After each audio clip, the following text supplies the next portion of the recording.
Are back home after finally finding their hitting shoes a night ago in Atlanta. That victory snapped a 4-game slide. So here they are at home on Pride Night. It's a beautiful evening for a ball game, and we're glad you've joined us on Sportsnet 1. Time for the Friday Focus. Up we go to Dan Schulman and Caleb Joseph.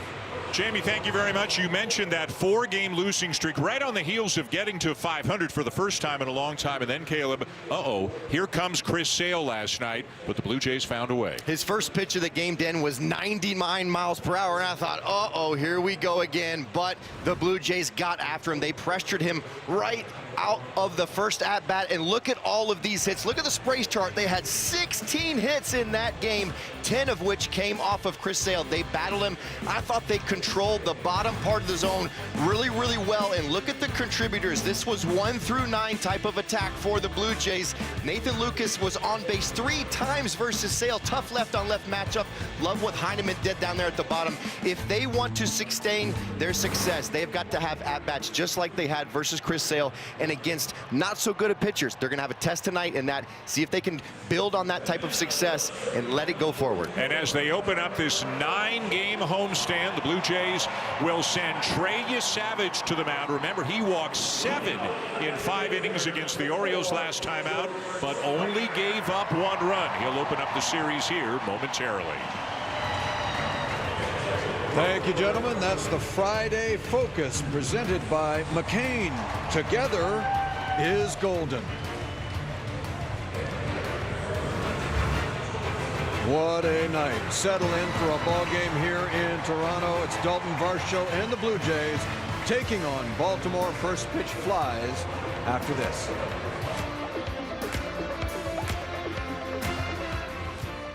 Grow. You're watching Rogers Friday Night Blue Jays Baseball, presented by McCain. And what a beautiful Friday night it is. The roof is open. Everybody is raring to go for this baseball game tonight. Brandon Young and Trey Savage in a rematch of a game last Saturday in Baltimore. The Orioles, since the Blue Jays last saw them, took 2 out of 3 at Fenway Park. So they have won 4 of their last 5, 9 of their last 13. And they've got some guys who are swinging it right now, and Pete Alonso is one of them. Hitting for average, hitting for power lately. You remember the game-winning hit last Saturday at Camden Yards. A lot of thump in this lineup. All eyes will be on Trey Savage early.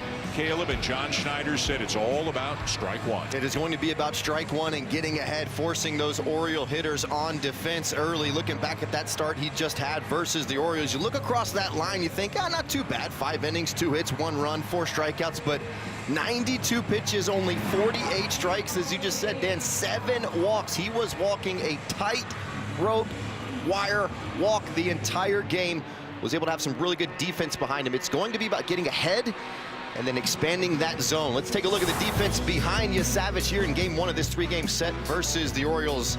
Jesus Sanchez makes his 15th start in left field. Varsho in center. Nathan Lucas, really solid series in Atlanta, is in right field. Okamoto's at third base. Jimenez at short. Clement at second. Guerrero Jr. and Valenzuela behind the plate yet again for Trey Savage. Nick Lentz is the home plate umpire, and everybody is ready to go here at Rogers Center. A 9-game homestand beginning tonight, as Savage misses very high with his first pitch fastball. Ball 1 to Taylor Ward, who does not mind taking a walk. He has drawn 55 of them this year. That is 3rd in the majors.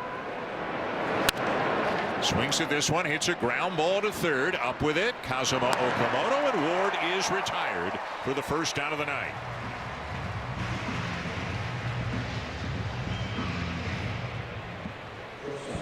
And that baseball's getting tossed out of play right away. So 2 pitches, 1 out for Savage, and now Gunnar Henderson. As John Schneider looks on, 3 with the Orioles, 3 with the Phillies, 3 with the Yankees. This is going to be a very interesting 9-game, 10-day stretch, which will also see, Caleb, in all likelihood, multiple significant players come off the IL at some point between now and the end of the homestand. That's what they're looking for. They've kind of been looking towards those dates for quite some time now. to get healthy, to get kind of their team as they probably envisioned it at the start of the season, kind of back and on track. And that's a big part of it right there. There's one of them right there. It sounds like, as long as the hamstring feels good tomorrow and the next day, that Dylan Cease may jump back into the rotation next time around. Look at that splitter. That is what Trey Savage is looking for. Gunnar Henderson was looking for it too, but he couldn't find it. Only 8 for 21 first pitch strikes in the first game he faced in the Orioles. He gets ahead of Henderson and then just unloads on that split finger. Great action. Strikeouts are brought to you by Subway. Get 25% off any foot long on game days. Order in the Subway app using code STRIKEOut. 2 down. Here's Adley Rutschman. Rutschman at 256 on the season, 7 homers. He's on a streak of reaching base 15 games in a row, although that's almost as much by walk as hits. He has always hit well in this ballpark, as I'm sure a lot of people watching tonight are well aware. He's got a good split early here tonight, Caleb. You love that downward darting action. It's carrying the zone for quite some time, then falling out underneath it. It's not a ball out of the hand, high to the arm side or spiked underneath. That's the kind of look you want to see from that split.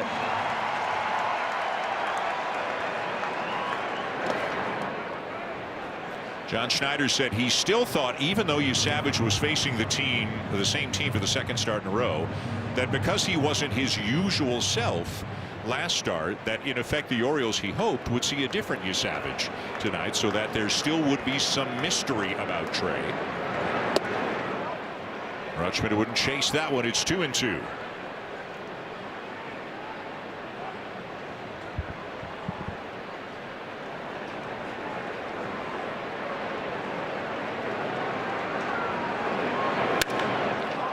And a fly ball hit to right center, hit well. Varsho back, and it is up and gone, I believe. It is a home run, or is it? Now the second base umpire, Hunter Wendelstedt, gave a safe sign as if no, it did not leave the park. And the 4 umpires are going to convene and then undoubtedly have a crew chief review to get a look at this one. Yeah, first look with my very untrained eyes was that it bounced off the top of the wall and kind of carried him straight up. I don't think it hit the railing on the backside. Fastball middle down. Rutschman just unloads. Let's see if we can get a better look right here. Possibly the railing on the backside. After crew consultation, it has been determined this is a home run. So after crew consultation, but they should do a crew chief review. I mean, John Schneider, this is automatic here, right? So yeah, this is the formal. Right. So they have to make a call on the field first. This will be a crew chief review of the home run call. There you go. So you need a call on the field first, then you can ask for the crew chief review, which John Schneider has done. But so the call on the field is a home run, so they would need clear and convincing evidence to overturn it. And everybody on the Baltimore side seems fairly certain that was indeed a homer. A fastball down at the knees, and the call on the field has been confirmed. It is indeed a home run. So home run number 8 on the season for Rutschman, and after 2 very quick and impressive outs for Savage, Rutschman gives the Orioles an early 1-0 lead.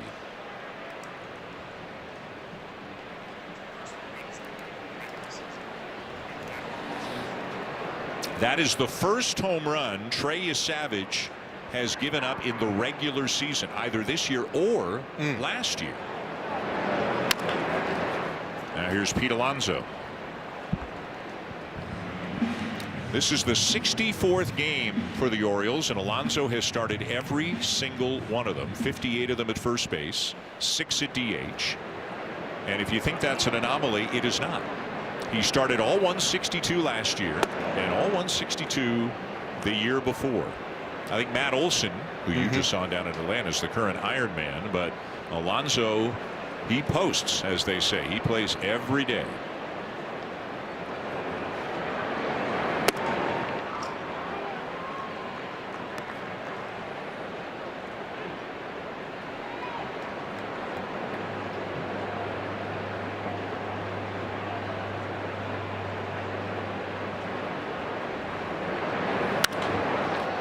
this is popped up.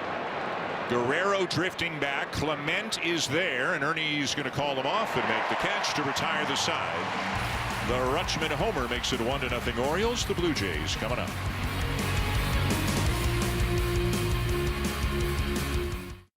Game 3 tomorrow on Sportsnet.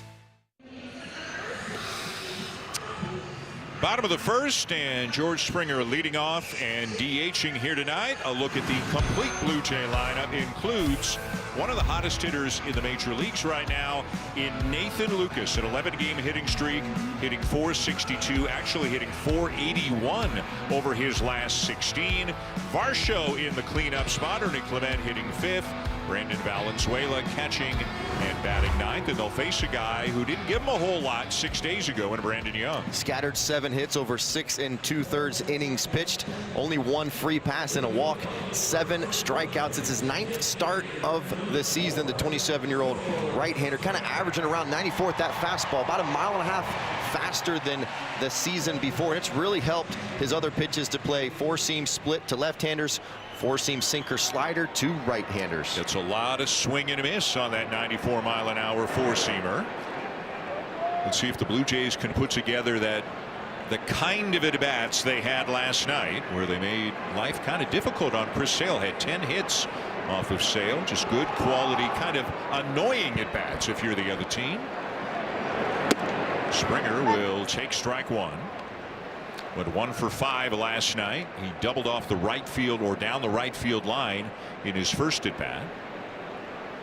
Still looking to really get going. As you can see, the numbers not where George Springer wants them to be. That comes in just a little bit high, and it is 1-1. Pretty early for anybody to challenge unless you're 100% certain. Springer had a good week or so recently, but as you can see over the last 9 games has kind of taken a step back again. It's been that kind of a year for George. Lines the ball to right center, and this will help. Good contact into the right center field alley, and he's got himself a stand-up double. You know what, Dan? I love this at-bat. I love this leadoff at-bat because how many times have we seen George Springer come out, swing at the first pitch, not barrel it, or even maybe release on that second borderline pitch? Nope, he's not in a rush, and he gets one middle away, which I guarantee you he was looking out over and is on time and blasts it. That is a professional leadoff at-bat right there. See if Blue Jays can keep that momentum going. Leadoff double, and now here's the hottest hitter in town in Nathan Lucas, up to .329 on the season. And he swings and pops it up back of the plate, hoping this one will get out of play, and it will. Remember, Lucas started the year, didn't know it, but had vertigo. He went 2 for 31 to begin the season, and since then he's hitting almost .500. And left on left against Sale is no picnic, and he did great last night. Hung in there nicely.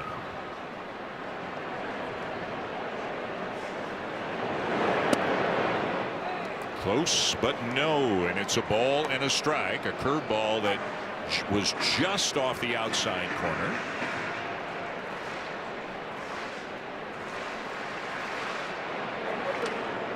Mayo even with a bag at third. The rest of the infielders backed up. That is taken a little up and away. Another close miss, and it's ball 2.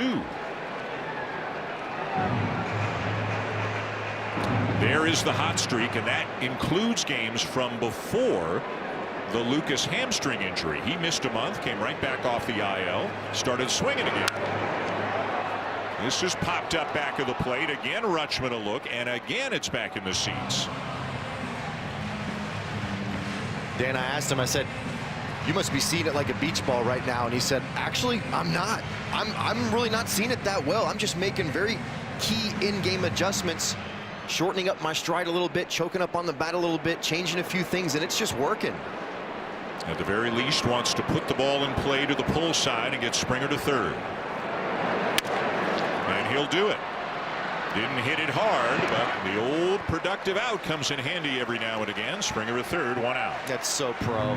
Everything about that is so professional. That's what Nathan Lucas brings to the squad. So many guys will swing over the top of that, hit that to the left side of the infield, not be able to advance Springer. 2 really good productive outs, or at-bats rather, so far for the Blue Jays. That's why he's getting high fives all the way around. It'll also mean the Orioles will bring the infield in with Vladimir Guerrero Jr. coming up. Vladdy 3 for 5 last night and 10 for 22. That's a .455 average, 4 doubles over his last 6 games. It's starting to come, it looks like. Fouls it off, and it's 0-1. When you're a guy like Guerrero, do you change anything about your approach? Runner at third, 1 out. He doesn't have to. He's too good.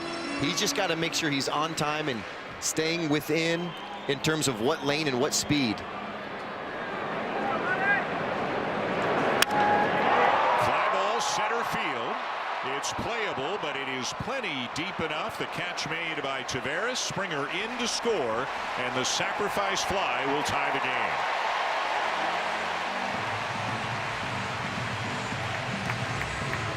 You know, it's not a home run, but I don't know about you. I'm kind of a sucker for get him on, get him over, get him in. That's what they did right there. Especially when you go down 1 in the first inning. Answer back, and you know, it's a slider. It's hanging. He's able to get it in the air, and that's what you want to see. Good teams do that well. That helps you win games. We saw the Braves do that quite often in games 1 and 2 of that series, and they're a very good team. Dalton Varsho hitting cleanup tonight. Did not start last night against Sale. You see the numbers, 257 to 5 homers.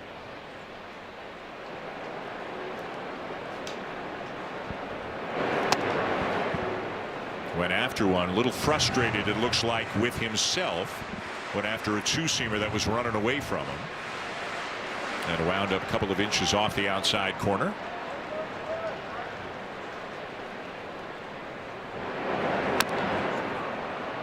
Fouled off 1-2.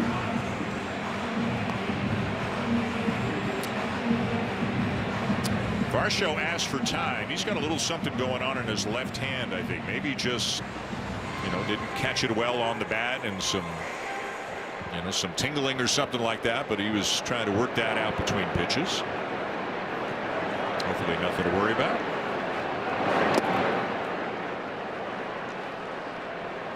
Just get the bees in your hand every now and again. Yeah, at times when you hit that ball off the end of the bat, it'll send vibration. See that little white thing on his right hand? You can't really see it now, but that's a little thumb protector. Sometimes that cancels out the vibration. Pulls it to the right side, but Jackson Holiday, bit of a wide throw. Alonso stays with it, and that's the end of the inning. But the Blue Jays get that run back, and it began with a George Springer double to right center field. Guerrero bringing him in on a sac fly, and it's all tied up at 1. As a member of the Baltimore Orioles, and this is live right now on the scoreboard. A big thank you, a very nice 60-second or so tribute video to Chris Bassett for everything that he meant to this team and this town. And you and I both know Chris Bassett well enough to know what this means to him, how appreciative he is of this. Is one of his best buddies, Kevin Gausman, looking on. A good chunk of the video that you didn't get to see was about the work that he and his wife Jess did in the community. They were an above and beyond couple in terms of giving back to the community here in Toronto. He meant a lot to the team. He meant a lot to the city, and he might not be showing it, but I know he's pretty touched by that. Guarantee it. So many guys get to new teams and they don't assimilate or integrate as quickly as Bassett did. You could just tell that he loved his time here in Toronto and was truthful and honest about his relationships on the outside and all the work he did with those foundations. He loved it. Spoke with his teammates for at least 30-45 minutes before each game after he pitched. He spoke very highly of his time here in Toronto. Top 2 tied at 1. Samuel Basayo, who was DH tonight, is up. Basayo went 5 for 9 with a home run in the series between these two teams last weekend down in Baltimore. Dangerous hitter here in the 5 spot. And a ground ball to third, scooped up by Okamoto. 1 down. You know, back to Bassett for a moment. He pitched and pitched well against the Blue Jays down in Baltimore, but then he made his start in Boston. and had to leave after 3 innings with a back issue. And he actually, we are told, just got to town a little while ago. He did not travel here with the team because he went to see a specialist. We don't know the results of that yet. And every now and again in his time in Toronto, he dealt with a back issue as well. Listen, he's 37 years old and he's throwing baseballs for a living. That comes with complications, but hopefully for him, nothing too serious. Was not scheduled to pitch in this series anyway, but maybe get some news after the game about what's going on with his back. Kobe Mayo, the batter, and the count 1-1. Being 6'5" or 6'4", he's a tall cat. He's 6'5". And the way he contorts and kind of sinks down into it and then really extends over, you can tell there's a lot of stress on that back. Hoping he's okay, but just think about what he did in the playoffs, the unselfish nature that he brought to that playoff game. He was not on the division series roster and was thrust into action. It takes a lot of just confidence in your coaches and in yourself to kind of swallow your pride and say, I'm going to do whatever's best for the team. And they came out through huge innings for the Jays in that World Series run. Another play for Okamoto. He'll bounce it across in time.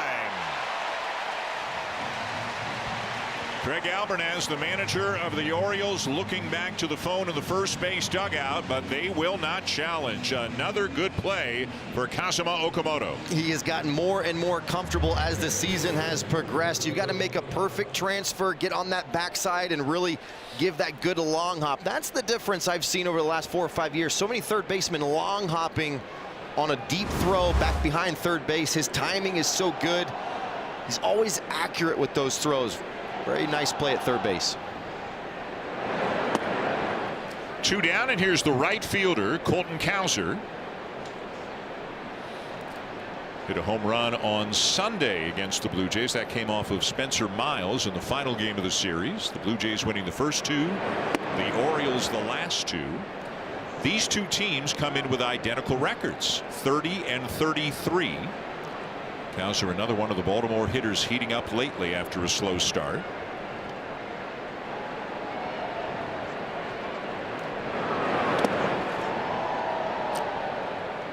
You know, if you talk to Chris Bassett about baseball and say, hey, Chris, you did this and you did that, he'll answer, but he's not going to talk about himself all that much.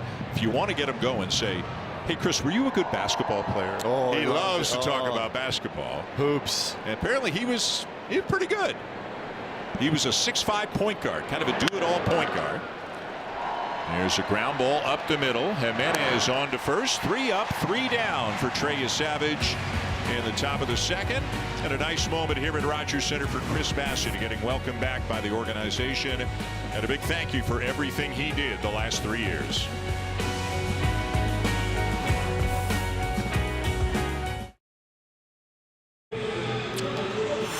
Coming up in an hour, Game 2 of the NBA Finals. The Knicks do it again. They won Game 1 in San Antonio. Jalen Brunson and company trying to make it 2-0 on the road, going back to New York City. You can see that game an hour from now on Sportsnet.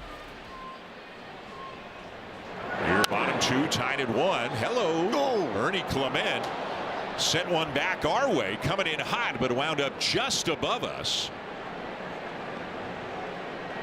Ernie's up to 308 on the season. That is 4th in the American League. He's the league leader, American League leader, in hits and doubles. On a 7-game hitting streak right now, hitting .414 over that stretch. And up to 5th in the order. Normally, if Ernie's not like 1 or 2 for a reason, he's kind of 7 or 8. But he's up to 5 tonight. Sanchez and Okamoto behind him.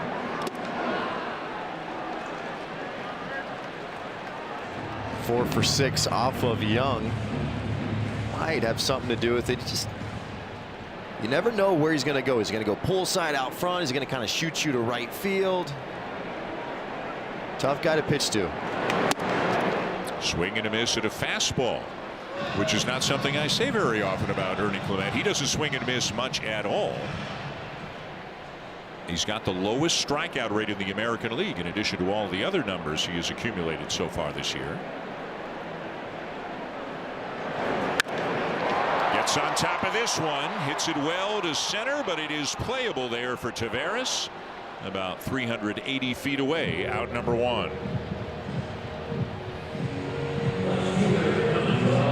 And this is why when you talk to a guy like Ernie, he knows for him to really do damage, it's kind of got to be left center over to the foul line. If he hits it 380 to left, it's in the bullpen. Yep. But direction. Yeah. Here's Jesus Sanchez. Had an RBI double off Young last Saturday in Baltimore. Pops it up, and Holiday, the second baseman, way out into right, and then the catch is made by Cowser at the last moment. That had trouble written all over it, and the Orioles fortunate that A, the catch was made, and B, there was no collision. Infield outfield priority always has the outfielders calling off infielders if and when possible, but not if they're camped. Cowser just snow cones that ball right at the end. He was hauling the entire time. Didn't even hear any sort of I got it or lip reading right there. Orioles fortunate there wasn't a collision, to be honest with you. 2 down for Kaz Okamoto, who's already had a busy couple of innings down at third base. 225 and continues to lead the team in both home runs and RBIs. Curveballs on the outside corner, and Young out in front 0-2.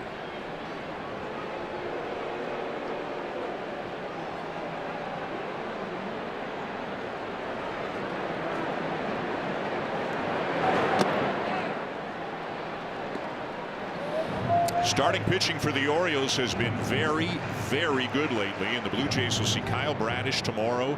He completely handcuffed them last weekend, and then they'll see Shane Baz on Sunday. They didn't see him last week, but they know him. There he is from the Rays, a big-time arm. Good results recently, overall so-so this year, but a guy who on any given day lined into left. It's a base hit for Okamoto. And it's going to be a theme of the homestand. Christopher Sanchez just threw 51 1/3 consecutive scoreless innings. That's been broken now, but he's starting one of the games for the Phillies. Zach Wheeler's starting one of the games for the Phillies. Then the Yankees are coming in. The Blue Jays will see a lot of good starting pitching on this homestand. It's possible those good starting pitchers lock the Blue Jays in. John Schneider saying before the game today, he just thinks that their team responds and they don't try and do too much. They kind of settle into who they are and their identity in terms of grinding at bats out. So when they face really elite starting pitching, they're going to see quite a bit of it. That's what's going to allow them to be sustainable when every guy in the lineup is doing what they're supposed to do in terms of bring what you bring. Don't try and be a 40 home run guy if you're a 20 home run guy. Get on base if you're supposed to get on base and just do your individual job. So what does Andres Jimenez need to do? Got off to a very good start for the second year in a row. Has really cooled off. The OPS just over 600 right now. What separates Jimenez the good from Jimenez who has struggled? Being ready and on time for the fastball. It's that simple. He's really struggled versus the fastballs as of late. Lined into right center. Okamoto's on his way to third. Good contact there on a splitter, and Jimenez keeps the inning alive. I like how his body was kind of moving forward as if he was slightly fooled, which means he was getting ready for that fastball. I love that he was in a position to be there and then adjust. Watch him sort of sink just a little bit. That little movement, that back shoulder tilting down towards the baseball, that creates that lift. If he goes across that ball, he's going to hit that ball to the second baseman, probably for a ground ball, but he tilts his body to create bat to ball plane, which gets it elevated. Here's Brandon Valenzuela. First and third, 2 down. Valenzuela hitting .231.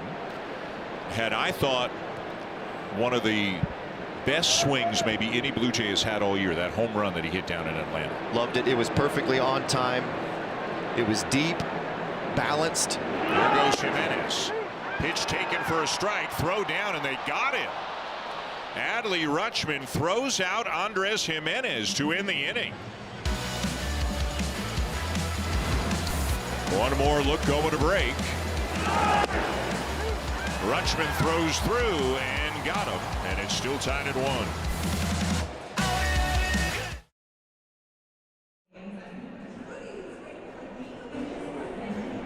Welcome back. For the second time in his major league career, Simeon Woods Richardson is with the Blue Jays organization. If you remember, Toronto acquired him from the Mets back in 2019 in that Marcus Stroman deal. And as manager John Schneider points out, he returns as a much more mature version and one that is open to change. He said one of the things he's discussed with pitching coach Pete Walker is different pitch grips.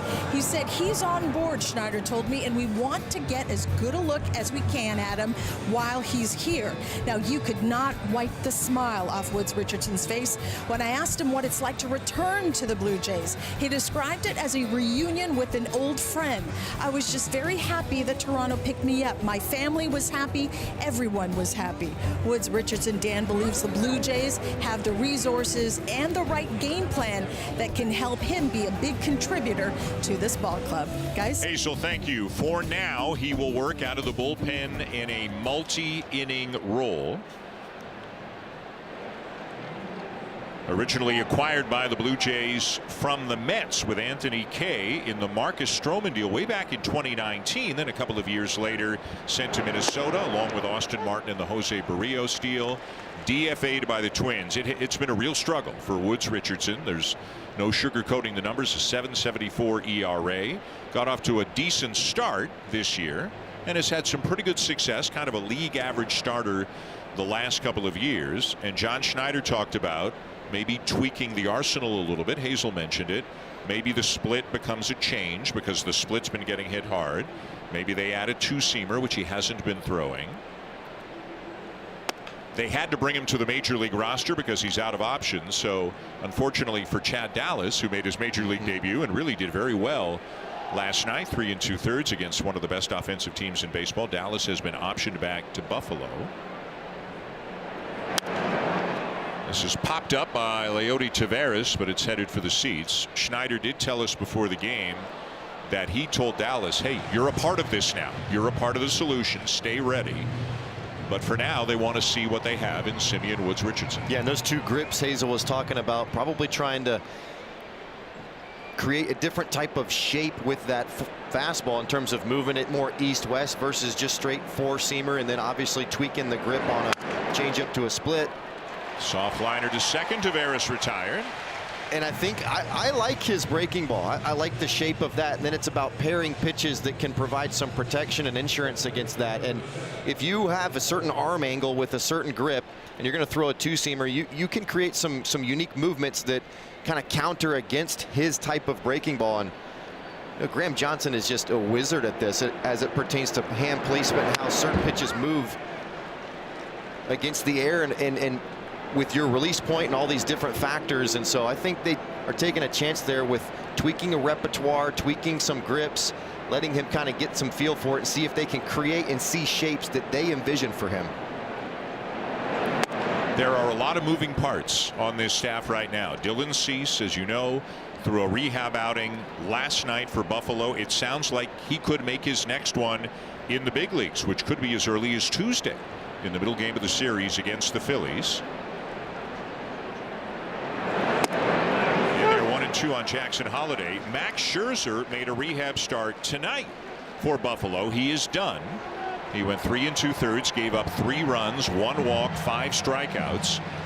And Caleb, he got up to 73 pitches. I think he was in the mid-40s last time and went all the way to 73. We will see how he feels and what they think about whether or not he is ready to come back and help the team. He averaged 93.4 on his fastball. Spencer Miles is in play tomorrow in some sort of a bulk role, but you get the feeling they'd like to get him back in the pen, manage the innings a little bit for a guy who hasn't thrown many innings as a professional. Swing and a miss, and Holiday strikes out.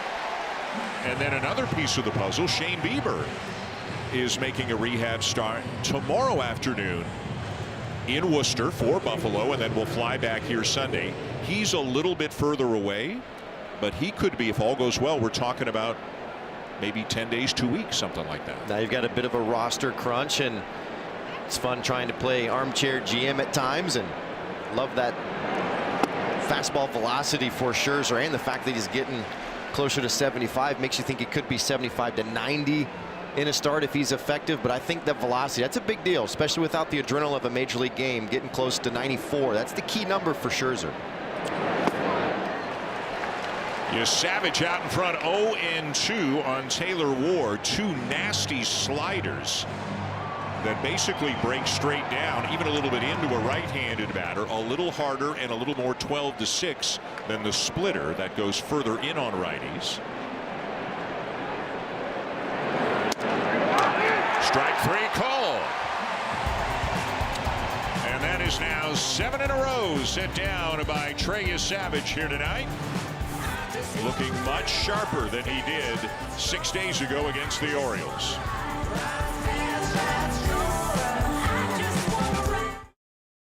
Z is for Zepbound. A is for asking. To begin the conversation. Is Zepbound the right choice for you? Ask a doctor about Zepbound. Visit zepbound.ca for savings. Back bottom third, 1-1. This is moments ago. Remember Dalton Varsho kind of ringing out that left hand, and we thought maybe it's just kind of a case of the bees in there. Hit the ball off the end of the bat, didn't feel good. It might be a little bit more than that. We have seen a couple of conversations between Varsho and Blue Jay staff. This one with manager John Schneider. We are keeping an eye on it. He is due up 5th this inning, so we'll see if he comes out to take the at bat.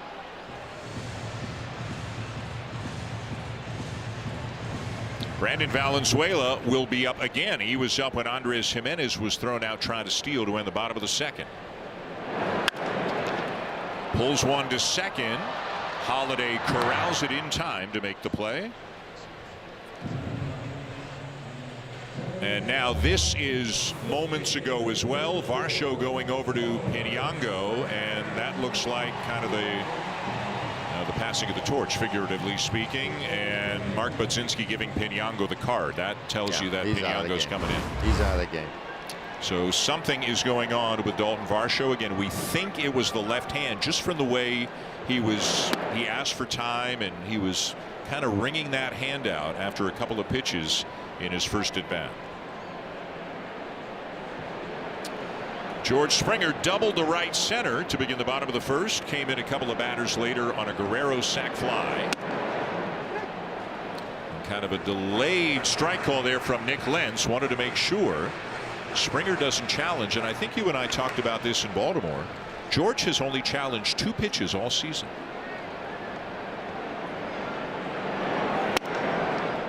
And I asked him about that in Baltimore, and he just said, I truly think that I'm right. And what he's seeing is if it's on the plate, he agrees with the umpire, and if he sees it off, they're calling it off. But he also said that he's not used to the timing. Pulls it down to third. A great stop by Mayo, but the throw will pull Alonso off the bag, and that'll be an infield hit for Springer.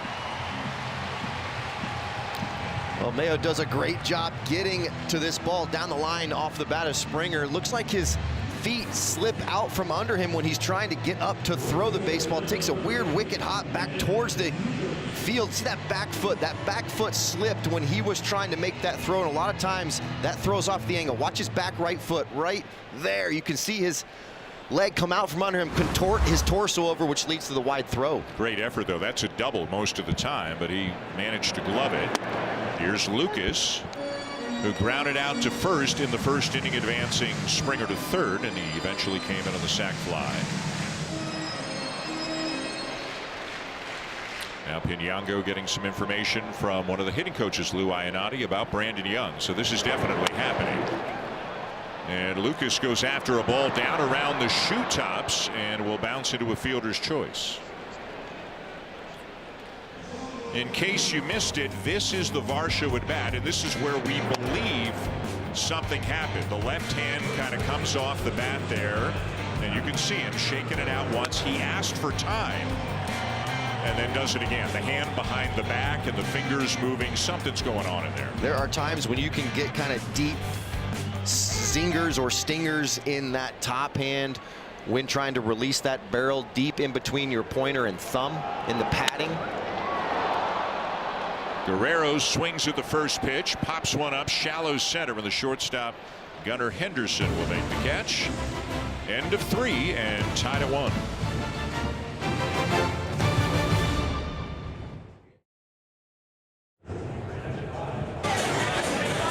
Welcome back to the Rogers Center, where it's a packed house for Pride Night, and why wouldn't it be?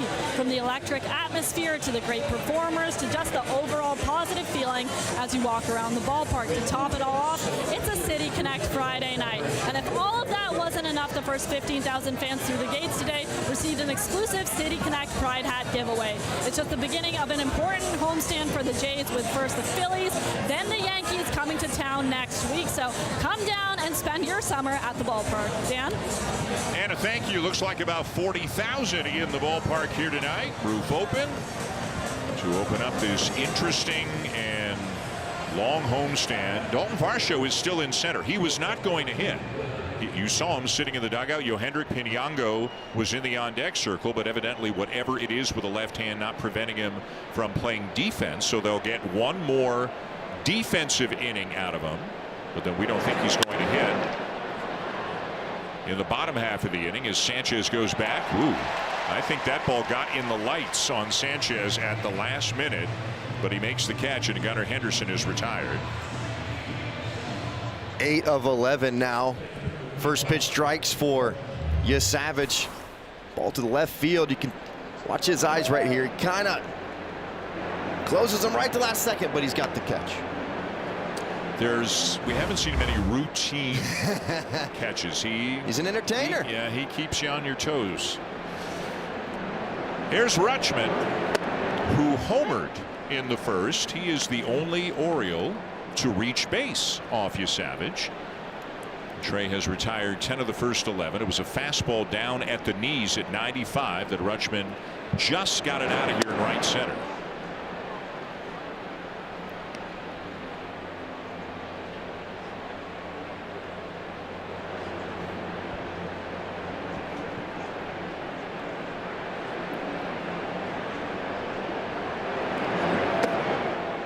Takes it low, 2 balls and a strike. Yeah, Rutschman just, for me, starts off a little medium speed in terms of you've got to really get him going, speed him up with velocity close to him to then get him out soft away. And it looks like a longer swing throughout the plane, but it's really not. It's tight and connected to the body, and you've got to force velocity in. And he's a catcher. He's smart. He knows how pitchers like to pitch to him. At times he will cheat on the inner half, but if Savage wants to beat him down underneath with splits, he's got to get velocity close to him and really move that contact point out in front. Kevin Gausman studying things. He'll start Sunday in the final game of the series. He did not face the Orioles down in Baltimore. He was the one, that was the one spot in the rotation that did not come up in the Baltimore series. Gausman opened up the series in Atlanta and will close this one.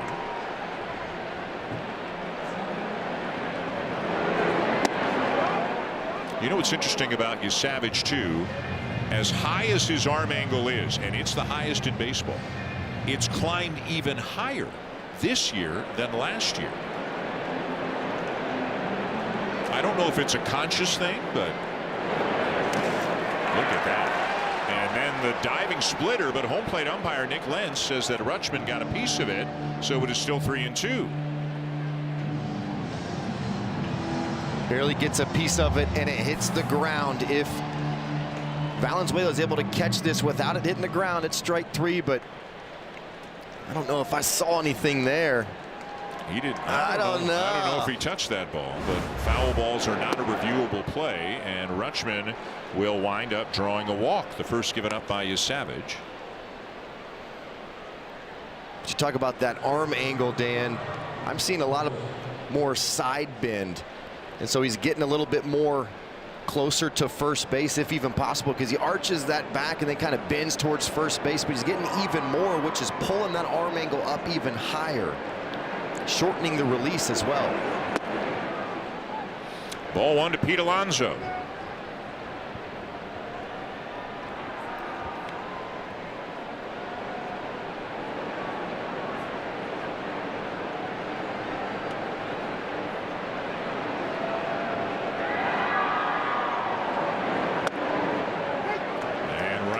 Outside corners, says Nick Lenz. Alonso wasn't sure about it. Looked like it was wide, but we haven't seen anybody challenge anything so far in this game on either side. No doubt about that. 1-2. Yeah, there's been probably 5 or 6 pitches that probably could have induced a challenge. You always got to be really careful with Alonso. Very good medium speed in the zone hitter, especially when he gets to 2 strikes. I at times have felt like he would sit soft and try and react to velocity with 2 strikes. So do you put your Savage's slider in the medium speed category, or the slider and the splitter? And split, just because of the velocities, because they're up there in that 84, 85, 86, 87 range. That's the medium speed that can be dangerous at times.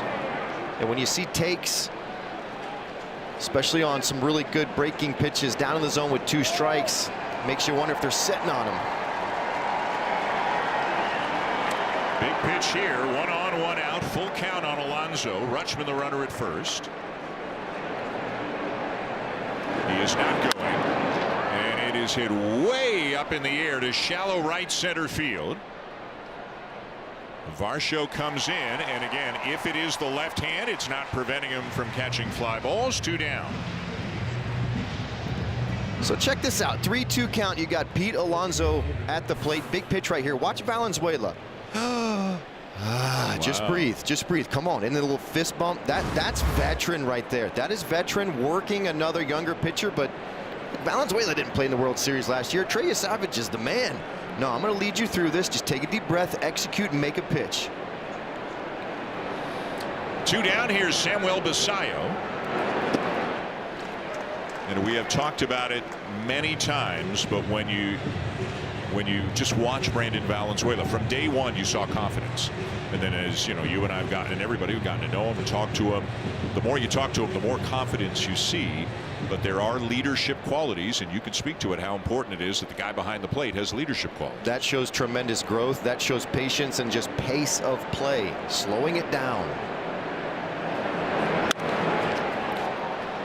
Popped up, foul, and back out of play. 0-2. You know, one thing, Dan, that was really impressive for me, saw him after the game, game 2, he hit that majestic solo home run you just referenced, and asked him, hey, that got to feel good. And he said, you know what, I just can't get the at-bat off of my mind when we gave it up with Patrick Corbin. And that's what it takes to be a good catcher.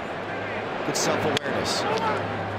Ground ball rolled out to second. Clement on to Guerrero. A 1-out walk, but nothing more off you, Savage, and it's still tied at 1.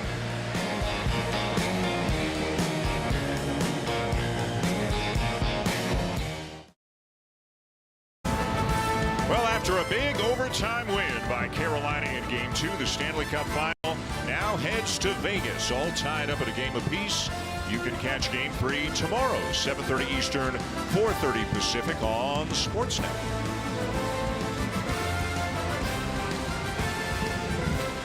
Bottom 4 tied at 1, and here indeed is Yohendrick Pinyango. So Dalton Varsho is now officially out of the game. If we get word from the Blue Jays during the telecast, we'll pass it along, of course. Otherwise, undoubtedly, John Schneider will be asked about it right after the game. So Pinyango will come off the bench to pinch hit.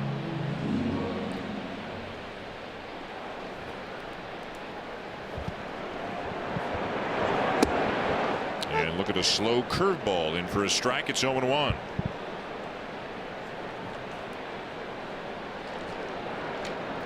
Pinyango did not play in the game where Young faced the Blue Jays last week, so he has not seen him.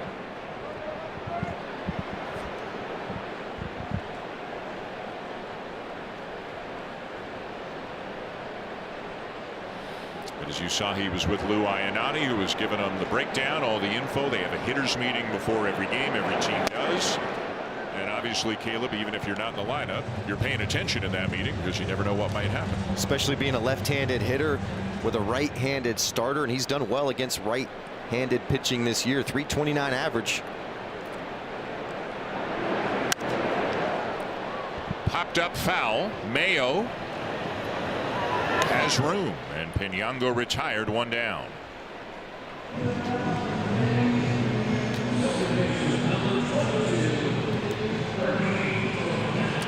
So now Ernie Clement, who hit a fly ball to center in the second.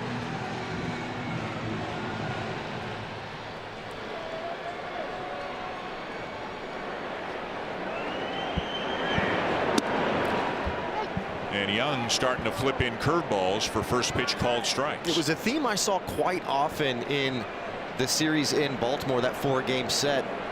A lot of early 12-6 spin to the Blue Jays hitters that were taken for strikes. We used to call those GMOs, get me over spin. And if you know that certain guys will not release on larger 12-6 breaking balls, you can kind of flip those in there. Would not be surprised now in the 5th game seeing the Orioles if they started to sit on a couple of those early in the count. And he strikes out Clement on 3 pitches for out number 2. That is Young's first strikeout of the night. Challenged him with a couple fastballs in the first at bat and then just went curveball, slider. Looks to back up just a little bit, but Clement just did not see it out in front, ran out of bat. It's kind of what Young does. He uses that fastball early. Probably felt like the Blue Jays were on it. Now he's starting to spin the baseball a little bit more. But if you spin the baseball to this guy in Sanchez, you can hit it a long way if he's on time. Hit a fly ball to shallow right in his first at bat tonight.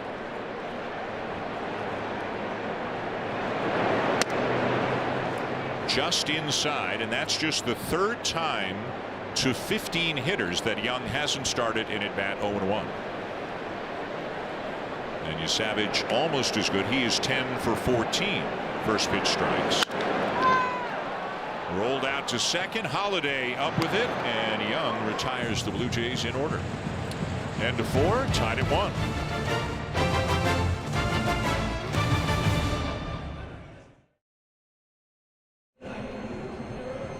Welcome back. The party is in full swing here at Pride Night, and I'm smack dab in the middle of it. And while the party continues here at the Rogers Center, the MLB is getting ready for a party of its own with All-Star voting now underway.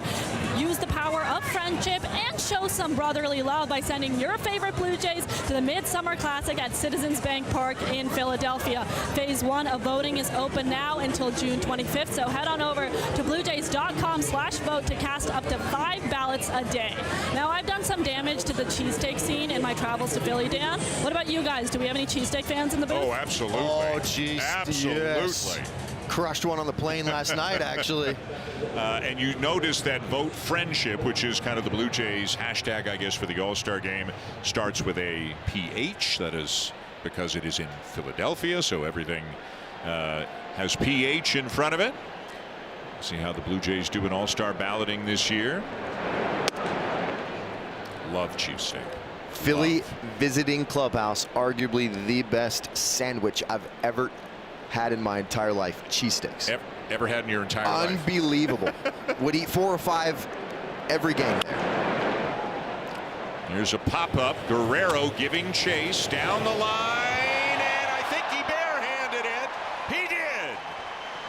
Juggled and caught it in his bare hand before he or it ran into the netting, and that's an out. Yes, Savage loves it. Welcome to the circus, folks. Look at Vladdy, just a showman. His classic signature over-the-shoulder catch. It hits the heel of the glove, but check out that right hand, just snags it, never a doubt. Great hand-eye. Clank to secure. Fans are loving it. And Savage cracks a bit of a smile on the mound. 1 down, and here's Colton Cowser. You saw Nathan Lucas has moved to center. Pinyango has remained in the game in right. Again, Dalton Varsho out of the game. If we get word, we'll pass it along.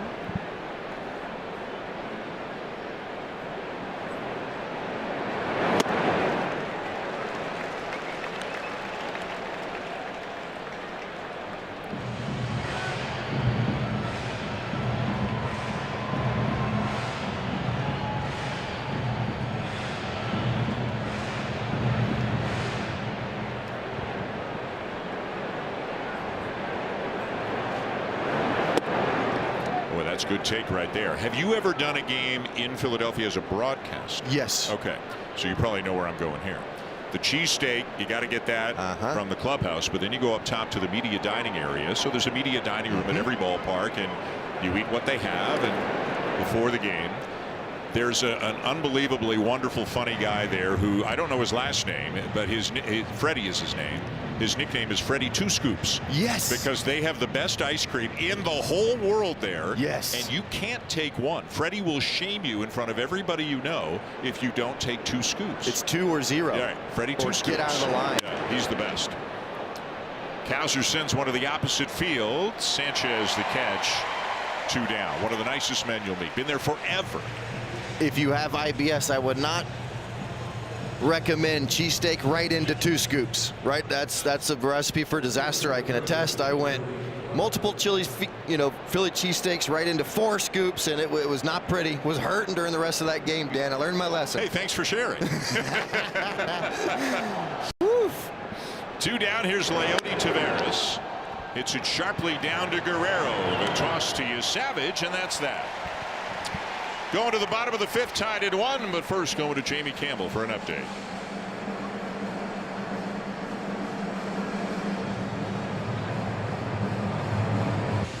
You're watching Rogers Friday Night Blue Jays Baseball, presented by McCain. Roof is closing here at Rogers Center. Must be some weather coming in. It's supposed to be rainy tomorrow as well. Dan Schulman, Caleb Joseph, Hazel May, and Adua. Glad you're with us on a Friday night to open up a 3-team homestand. 9 games over the next 10 days here at home for the Blue Jays. Trying to get back to that 500 mark. They kind of scratched and clawed their way there after winning the first 2 games of the series in Baltimore, then lost the last 2 there. The first 2 in Atlanta. Had Chris Sale to deal with last night. Won that game. These are the kinds of games, though, that I think are among the most important. Not to concede anything, but they're a ways behind the Rays and the Yankees. And again, there's a ton of baseball still to be played. But they're surrounded by like the Orioles, the White Sox, the A's, the Rangers. Like in this weird year in the American League, they could be competing against these teams for a wild card spot. These are big games.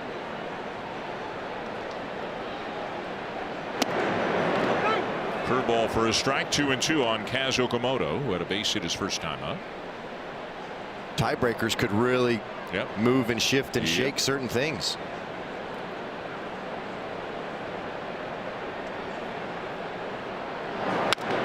Fastball grounded up the middle, and that's going to sneak through. Second hit of the night for Okamoto. It's always good to get results when you're not really hitting the ball right on the screws, but I love the direction. Doesn't try and pull it. It's on the outer half, and he just kind of goes right back up the middle. Got a big hole up the middle, and so often we've seen him try to pull that ball, be underneath it and whiff it, but contact is king at times if you're looking for results. Now Andres Jimenez, who had a base hit to right center in his first at bat.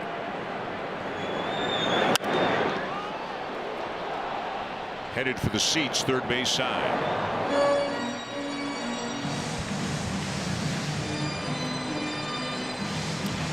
The Blue Jays are now out hitting the Orioles 5-1 tonight, but it's all tied up at 1. The Orioles got their run on a first inning homer by Adley Rutschman. The Blue Jays also scored in the first. George Springer led it off with a double, moved to third on a Nathan Lucas groundout, and scored on a Guerrero sac fly.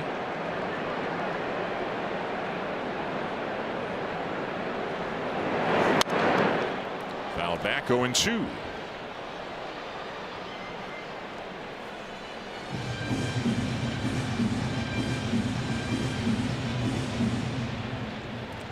See if the bottom of the order can get something going, set the table for the top here in the bottom of the 5th.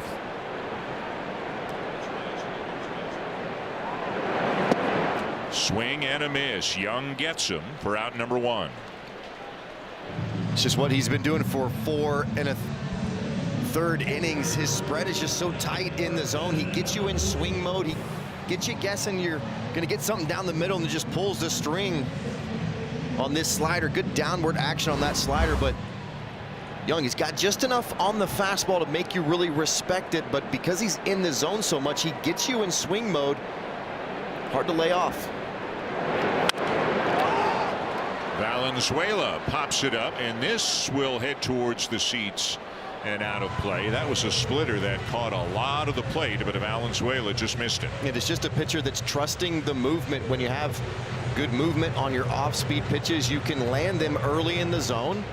This is kind of an old school approach. Start on the middle third, the plate, then continue to go to the edge and then go off, get back into that count, get to 1-2, move back to a third. This is a guy who was a rookie last year in 12 starts, had a 6.24 ERA. And at the moment, he has a 3.23 ERA. He has cut 3 runs off his ERA. And they've had injuries. Zach Eflin out for the year, elbow surgery. Dean Kramer's been on the IL with I believe it's a quad injury for over a month now. So Young got called up, sent down, called up again, and now is a regular in their rotation.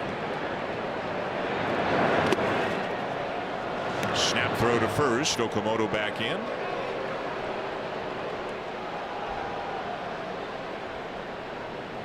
It's kind of, can the pitching sustain their offense in Baltimore? That's kind of been the theme around that city for the last several years, especially with this core group of Henderson, Holiday. Now you've got Alonso, Rutschman, Basayo, Cowser, Mayo, these kind of younger groups. They've been able to hit, just have not been able to keep runs off on the defensive side.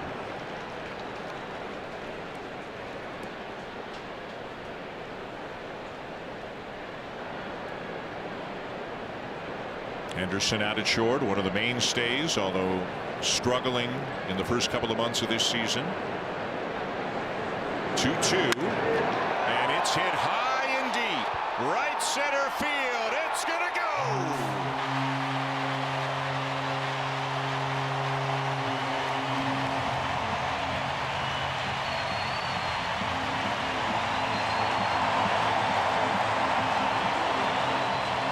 Number 6 on the season for Brandon Valenzuela. This one went 417 feet, and the Blue Jays have a 3-1 lead. RBIs 12 and 13 on the season for Valenzuela. One of the side effects of being in the zone is if you miss over the middle, you've got them in swing mode, and they're not gonna miss it. He's taken so many beautiful passes over the last several weeks. Another one right there, no doubter off the bat as he barreled it.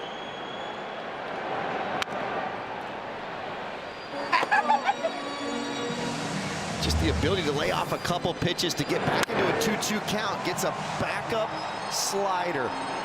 And if you chase on those previous pitches, the third pitch or the fourth pitch, you're not in a position to get a mistake. That's how he's matured as a hitter. That is the furthest he has hit a ball in the major leagues. His longest home run. He's got 6 now. This is a guy they got last year for Will Wagner.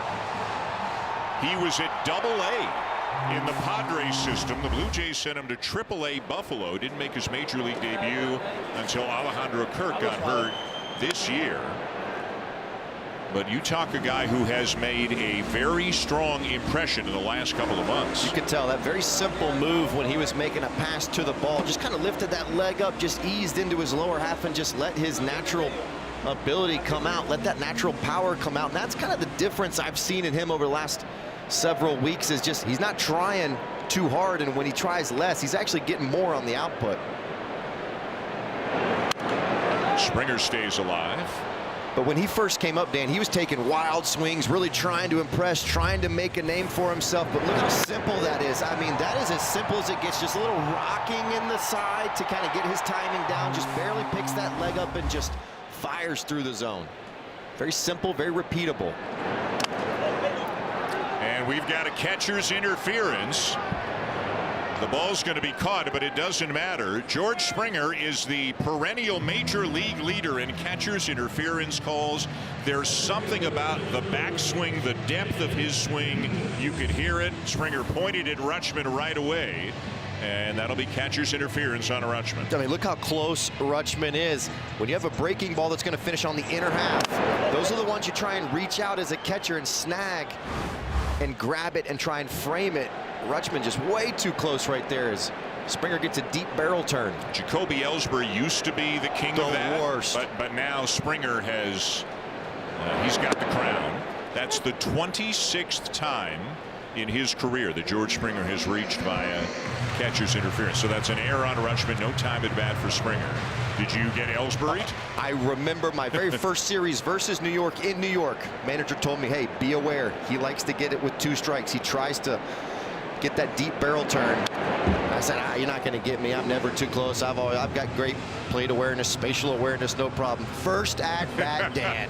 0-2. He takes my glove completely off. The glove flies out towards the pitcher. I look into the dugout, and the manager's just shaking his head. I thought I earned a first-class ticket back to AAA. I guarantee you this, every other time at bat, I was back where the grass was. I was 15 feet back. You are not getting me again, but he just had this knack of waiting, and especially with breaking balls moving into him or close to him, he just would emergency hack, and you had to kind of keep that glove towards your chest, or else you went out even just the slightest bit, he was going to nick it. But he's trying to hit the ball. George is trying to hit the ball. Of course. It's just something in their swing. It's right? a late reaction. It's I'm not sure, and then they go into their motion, and because they have that deep barrel turn, they clip him. Strike 3 called on Lucas for out number 2.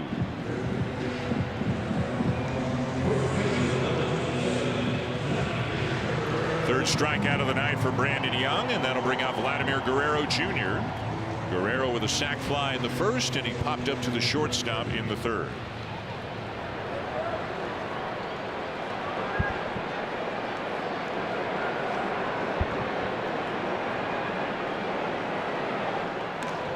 Springer draws a throw.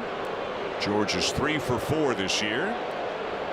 Remember the stint on the IL, and even playing for a stretch, still dealing with that fractured toe. Was 18 for 19 last year.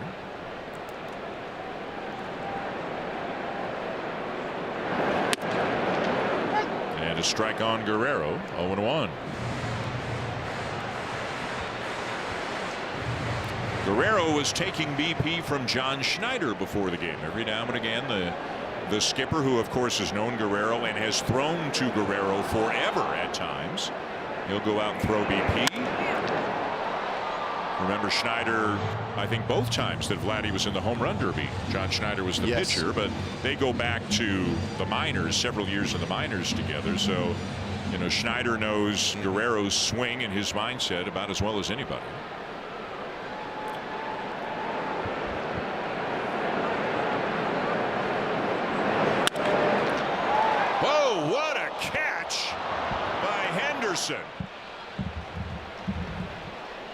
And did they call that a trap? I thought he had it on the fly. Either way, it's the third out. There's a little bit of confusion on the field right now, but either way, it's out number 3, and either way, the Blue Jays have the lead after the Valenzuela home run. 3-1 Blue Jays at the end of 5.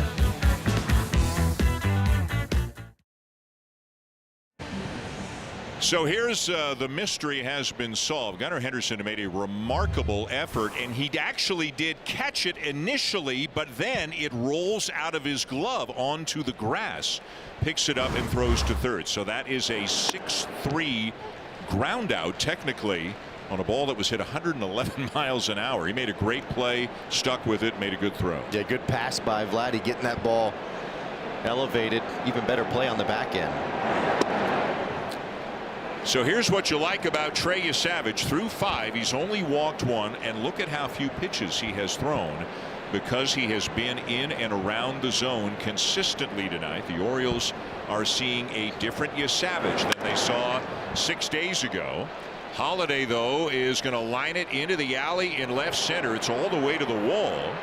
Lucas gets it back into the infield, but it's a double for Holiday. And a check on the field with Hazel May. Dan, John Schneider said it is always tricky when a starter sees the same team in a short period of time. He said you question whether they're going to be more aggressive, less aggressive. As long as Yesavage is pitching his game and getting ahead of hitters, and you and Caleb mentioned strike 1 earlier, Yesavage will be just fine. He said strike 1 is vitally important for Yesavage, as it is with every pitcher, but especially for him because it puts doubt of 3 pitches, not just 1 or 2, into a batter's mind. Guys? Hazel, thank you. He struggled with the splitter in Baltimore. He just didn't have the feel for it and didn't throw it much at all by his standards. And he was missing east and west too. There were a bunch of high arm side misses, pulls on the glove side, kind of a two-way miss. I don't know if you remember, after he was exiting the game, he finally cracked a smile and Kevin Gausman made him laugh. I said, well, what Gosman tell you? He said, well, did you bring your buckshot today? Because he was so wild and so all over the place. But he's been north-south here in this game. So it looks like that might have clipped Valenzuela possibly on the inner thigh. And that stings. He'll have a bruise here for about a month. One of the disadvantages of that one knee stance is your entire thigh is exposed for any sort of foul tip. Savage out in front of Taylor Ward, 1-2. A leadoff double here this inning for Jackson Holliday. You know, the other thing about Savage, he's going to see teams multiple times. They're going to adjust to him. He's going to have to adjust back. This is only his 11th regular season outing, plus 6 in the playoffs last year. He's only made 17 major league appearances. You can see the compete is very, very strong. He's got that gene, obviously, and he's got very good stuff. And as he says, his stuff plays even when his stuff is not at his best. But as you well know, you don't always bring your best stuff to the mound. And you are going to see teams multiple times, sometimes in a season, especially division rivals. And the call made at the plate there by umpire Nick Lentz. That's a big out to get Ward for out number 1. Yeah, Ward very patient on the season. He's gotten him twice, once looking, this one technically swinging. Check out the grip. Both fingers on the side of that split-fingered fastball. Finishes middle down. A good decision pitch right on line. 4th strikeout of the night for Savage. Here's Gunnar Henderson, who has struck out and flied out to left.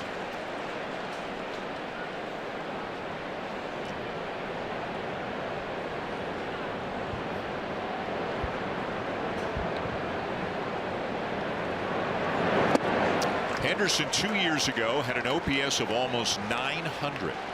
Last year 787, still very good. This year down under 700, 691 so far. He does not look like a below average hitter. What's going on with Gunnar Henderson? He's not hitting the fastball. When he is on his game, he's crushing the fastball. Last year 327 on 4-seamers. And this year coming into this game just 129 on 4-seamers. And you look at all the elite hitters across the big leagues, whether it's Ohtani, Judge, look at their numbers versus 4-seamers. It's usually very, very high. When they struggle versus velocity, they typically struggle altogether.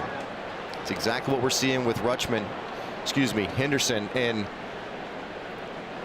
you start getting in between. And when you're late on the fastball, you try and cheat a little bit, and then you're very, very vulnerable, especially to a split finger fastball like Savage is featuring tonight. You mentioned Judge. I can't imagine many people watching haven't heard, because it's Aaron Judge, but he is out indefinitely right now. He's got a stress fracture in a rib, and the Yankees announcing that he will be reevaluated in 4 to 6 weeks. And they're just a different team when Aaron Judge is not in the lineup. And the Yankees here next weekend.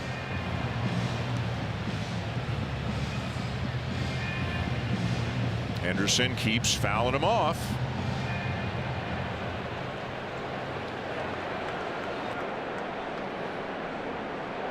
Runner at second, 1 out. The Blue Jays up by 2. Blocked by Valenzuela, and it's 3-2.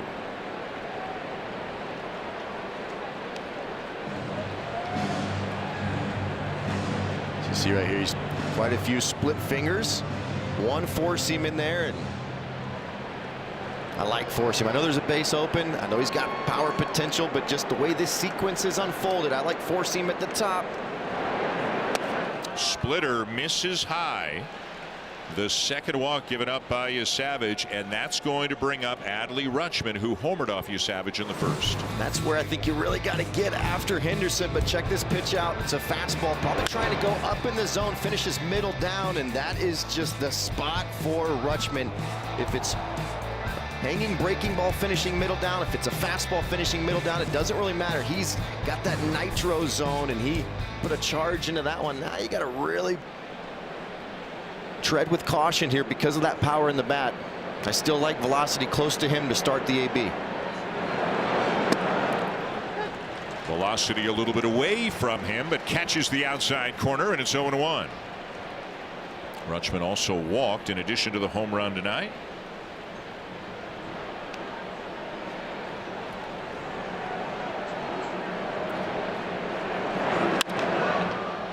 This one to left center, and it's going to drop. Lucas has to go a long way to get it. One run is home. Henderson is getting the wave. Throw to the plate, not in time. And Rutschman is having himself a night. That 2-run double ties the game. Well, they tried to go inside with a fastball to Rutschman. It leaks right over the middle of the plate. He stays in tight, doesn't really get every bit of it, but because he's in so tight, it gives that direction towards left center field.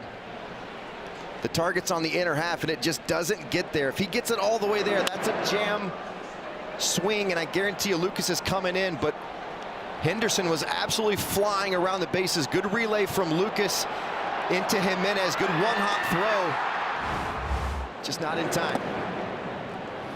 Now Pete Alonso. So check out this slide from Henderson. Good hook slide. See that left hand coming all the way on the backside. Valenzuela's got to give him that lane, and he's going to try and sweep it all the way across. Just barely beats it.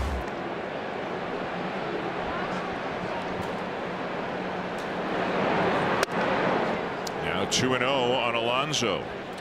Savage had been cruising into this inning. It allowed only one hit. And that was the home run by Rutschman way back in the first, but it's been a different story here in the 6th inning.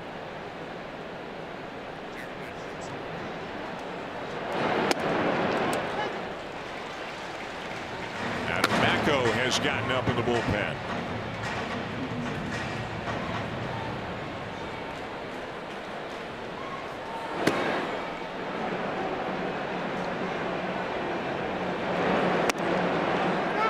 For a strike, 2-2.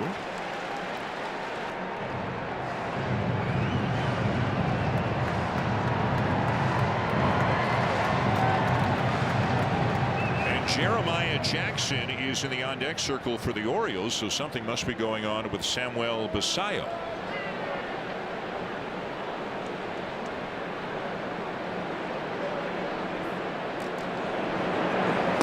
Swing and a miss. He gets Alonso. 2 down.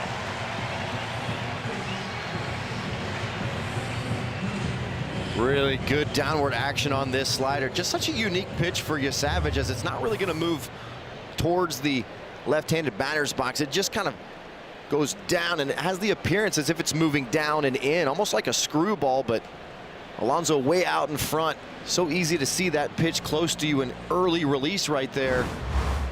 Alonso's face says it all as Pete Walker comes out for a mound visit. So each team has lost a player tonight. Varsho leaving a little bit earlier for the Blue Jays, and now Basallo is out of the game for the Orioles. Jeremiah Jackson, a 26-year-old former 2nd-round pick of the Angels way back in 2018. Got traded to the Mets, was granted free agency, signed with the Orioles prior to last season. Played in 48 games a year ago. And a part-time regular, I would say, for the Orioles, and he gets a swing at the first pitch, lines it into center, and Baltimore is going to take the lead. Jackson comes off the bench and lines one into center field to score Rutschman. It is 4-3 Orioles. So often when you're coming off the bench, you see that those hitters want to go early, and it's exactly what Jackson does. Hanging slider, starts at the top of the zone, just finishes middle in, and that's kind of the theme I've seen throughout this start. Hasn't really had really good command of the split or the slider in terms of getting it down in the zone. The action's been okay, but just location hasn't been consistent.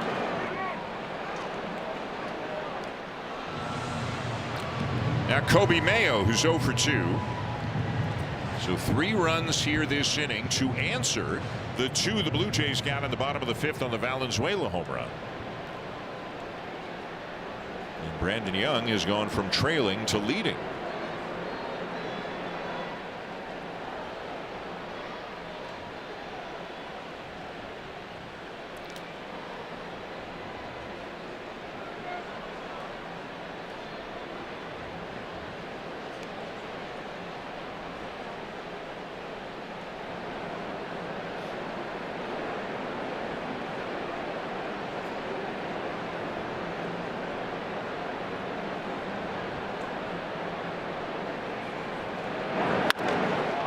And this is hit high and deep to left field. Sanchez will turn and watch it sail into the seats, up into the second deck.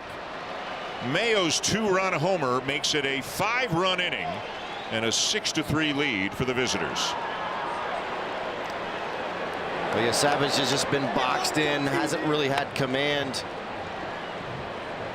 So trying to kind of force a round square peg into a round hole, and hangs another one. Looked dominant at the start, but just totally completely lost command of those off-speed pitches, and the Orioles have made him pay. Just 1 run, 1 hit before this inning, but a frustrated Savage walks off the mound with the Orioles in front.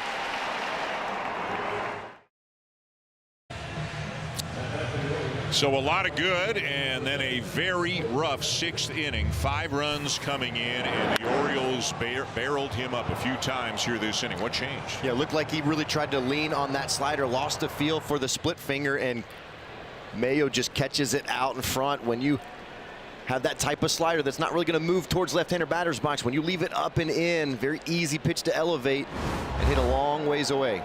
Adam Macko on the mound, making his 10th appearance. This is a little bit in, ball 1 to Colton Cowser. Macko has pitched in a variety of roles and has done a nice job. Ironically, in a small sample size, mind you, lefties have hit him considerably better than righties have.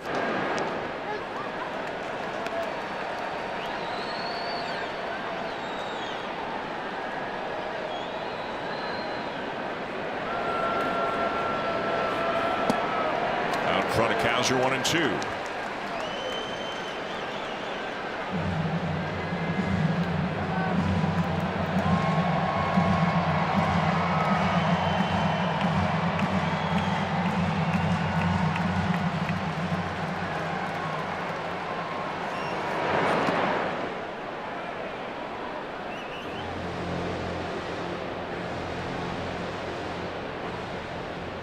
Four-pitch guy, fastball, slider, also a curve and a change.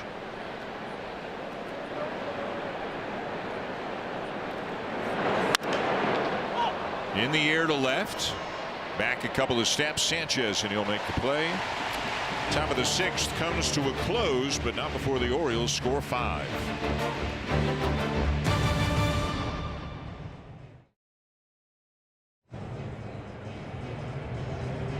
Are you a Rogers customer? It's Canada's winning inning. This inning, when the Blue Jays get a hit, you could win big with Rogers Beyond the Sea. So it is now 6-3 Baltimore, as Yohendrick Pinyango is going to lead it off in the bottom of the 6th. His second at bat since coming on as a pinch hitter for Dalton Varsho back in the 4th. Brandon Young still on the mound for the Orioles. It'll be Pinyango, Clement, and Sanchez.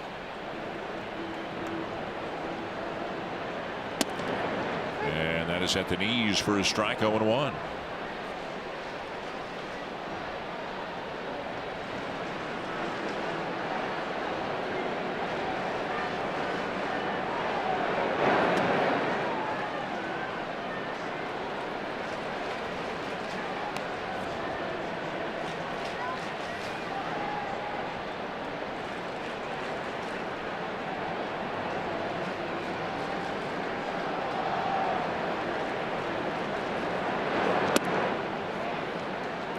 Quick check of what's going on down in Dunedin. Alejandro Kirk is catching in a rehab game for the first time. He DH'd Wednesday, hit a home run, did not play yesterday. That game is in the 5th inning. He's already had 3 at-bats, but he is still in the game as the catcher, as Pinyango sends a fly ball to shallow right. So Kirk expected to continue playing over the weekend in Dunedin, and then I believe maybe to go to Buffalo early next week. So could he be back late next week when the Yankees come to town? Maybe. Also, just a guy to keep an eye on, Jake Bloss, who had Tommy John surgery a year ago, is back on rehab, making his 2nd start, I believe, down in Dunedin. And he's a guy with a little bit of major league experience, a lot of AAA experience, so maybe not surprising that he is dominating down in A-ball, but he is dominating down in A-ball. 4 innings, 1 hit, 5 strikeouts. And this is a guy on the radar, a guy who could become a factor later on in the year. He's also averaging 95 with his fastball tonight. And as John Schneider has said more than he has wanted to say this year, you can never have enough pitching. Still waiting for that kind of trade to kind of blossom in terms of the Bloss aspect of it. A lot of people around the team excited about his potential and possibilities, but just has been derailed with injuries and hasn't really made an impact yet. That was the Yusei Kikuchi deal 2 years ago. They got Bloss, they got Joey Loperfido, who is now Jesus Sanchez, and they got Will Wagner, who is now Brandon Valenzuela. No swing, and it's 2-2. Ernie's got a unique way of checking his swing. And he holds it. I love how he just holds it there. Yeah. This is where it stopped, right here. There was no recoil.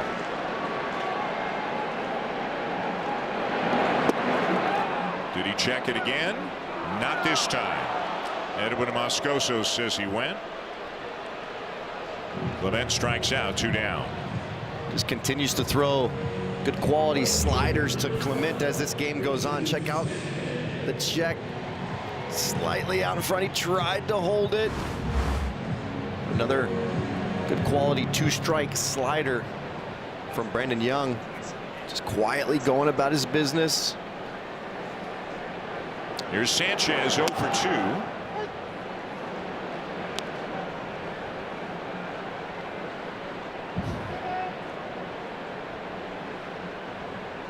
I just love to kind of get a response here. I know there's 2 outs, but a response here would a little life into that dugout, make you feel like you're going to play a trading punches type of game.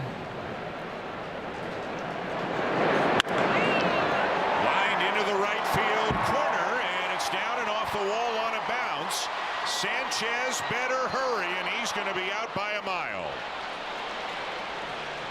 A very good throw from Cowser, who got to it quickly. It caromed off the wall right to him, and Sanchez was out by a good 10 feet. So it'll go as a long single out trying to stretch it, and the Blue Jays still down 6-3.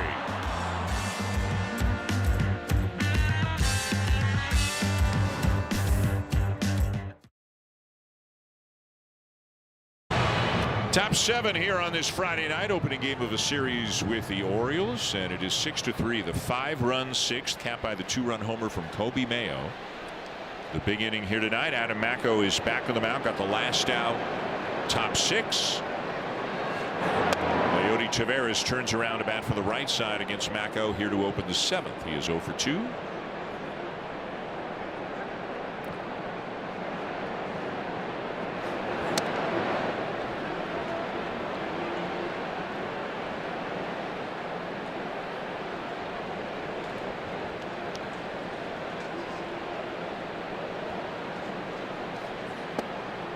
And a swing and a miss at a slider, 2-1. Macko, as many know, used to be a starter, still has the 4 pitches as we mentioned last inning. Ooh, so that was interesting. Whoa. Taveras was yelling timeout, and the home plate umpire Nick Lentz, it appeared a little late and didn't really make a big show out of timeout, timeout. Watch his hands. I don't know. That feels late and quiet. Very indecisive there. Might have heard something from Taveras, but maybe thought it was too late, but had his hands up as if he wanted to call it.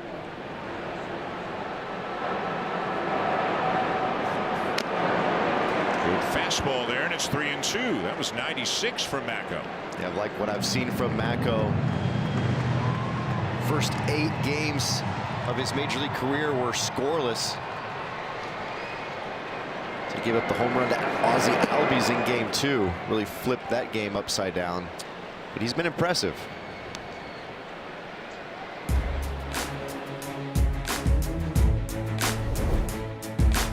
Make it a Friday with McCain, official French fry of the Toronto Blue Jays.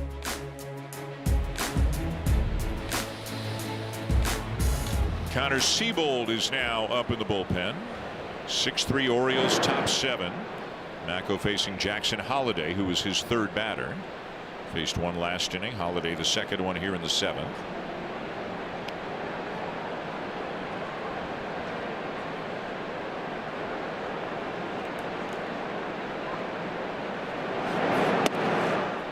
Two and 0.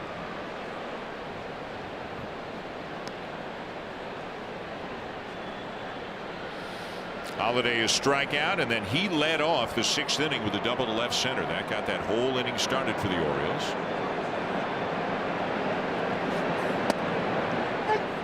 It's the second at bat in a row where he's gone to a slider on 2-0 to try to get back into the count, and has thrown a strike both times. And so many times pitchers kind of have that repertoire in their back pocket. They know what they feel like they can land, and you know that as a catcher. Used to always be a fastball. Not the case anymore. There's certain pitches that you just know percentage-wise they can get it over, and you're looking to get back into that count, and he's able to follow that slider up with a 4-seam fastball. Now he's right back into the good hand positioning and slot to execute whatever pitch he wants right here. Taveras the lead. And a swing and a miss by Holliday as Macko gets him. Let's go to Anna. Jays Cares 50 seasons jackpot ends in just over 1 week, and the grand prize is now over $1.2 million. That number is projected to surpass $2.5 million by June 14th. Don't miss your chance to become the next multi-million-dollar winner. Visit BlueJays.com/5050 to get your tickets now from participating provinces. Dan? And a thank you, over $1.2 million and climbing. Taylor Ward takes a strike.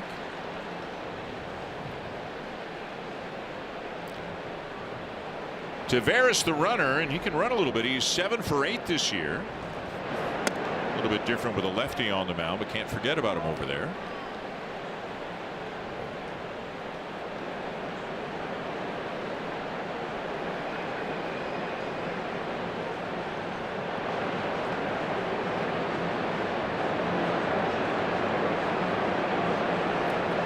Gives him a long look, and then it didn't look like Ward was thinking about swinging. Maybe how long maybe Macko kind of froze him out a little bit. Yep, there are times when you're batting and you feel like you get stuck up there and you don't want to release.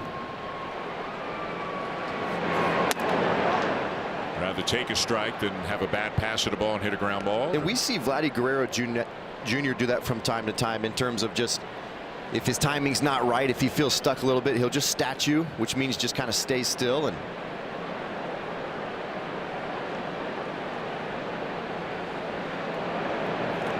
two. Grounded foul up the third base line. But as a manager, once you get to that 7th, 8th, and 9th innings, 6-3 game, you're always trying to get to that 4 number, hopefully 5, to put you outside of the potential of a grand slam. 4-run lead's always preferable. A little wiggle room, even if you do have bases loaded with the tying run at the plate.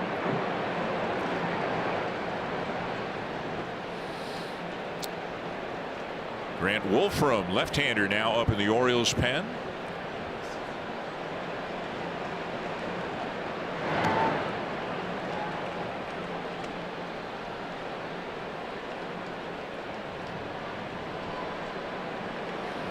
Brandon Young held the Blue Jays to 2 runs last Saturday. He's given up 3 here tonight, but good enough for him and the Orioles to have the lead here in the 7th inning. There goes the runner, and it's fouled off.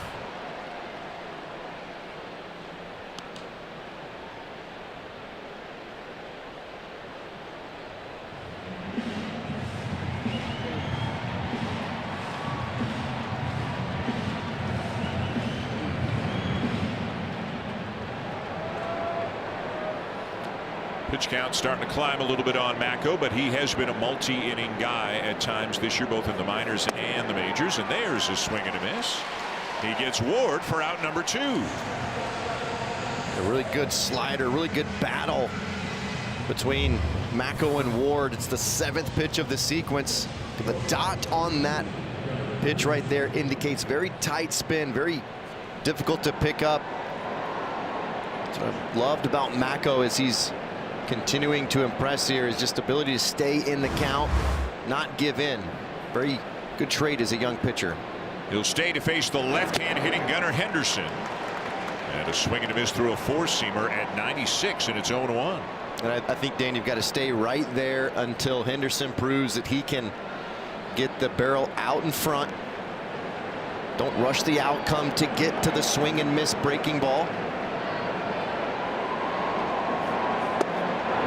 Tried the slider, but missed.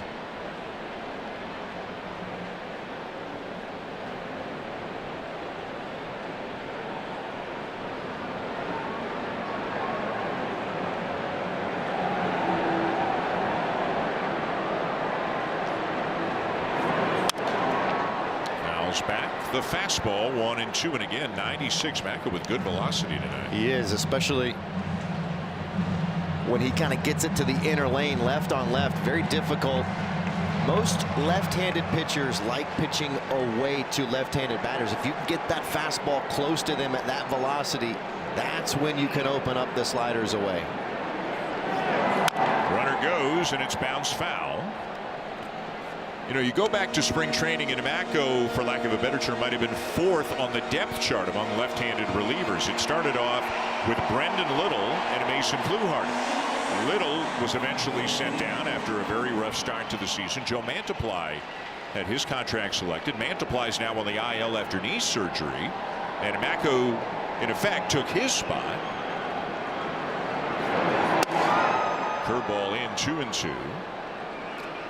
You never know when opportunity might knock, and unfortunately, you know, for Little, it wasn't going well. He got sent down. Unfortunately for Mantiply, he's on the IL, but Mako has been presented with an opportunity, and for the most part has done very, very well in his first couple of weeks in the big leagues.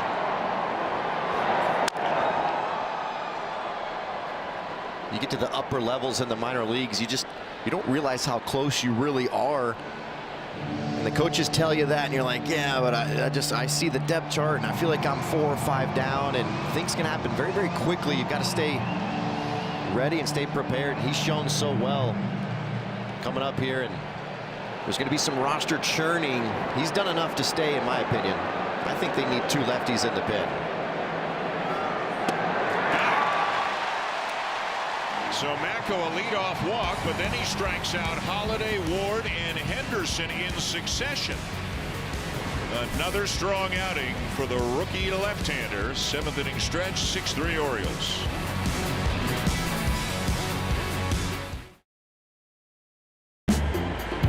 Junior Jays, presented by your Ontario Honda dealers, returns to Rogers Centre this Sunday, June 7th, and the fun starts outside.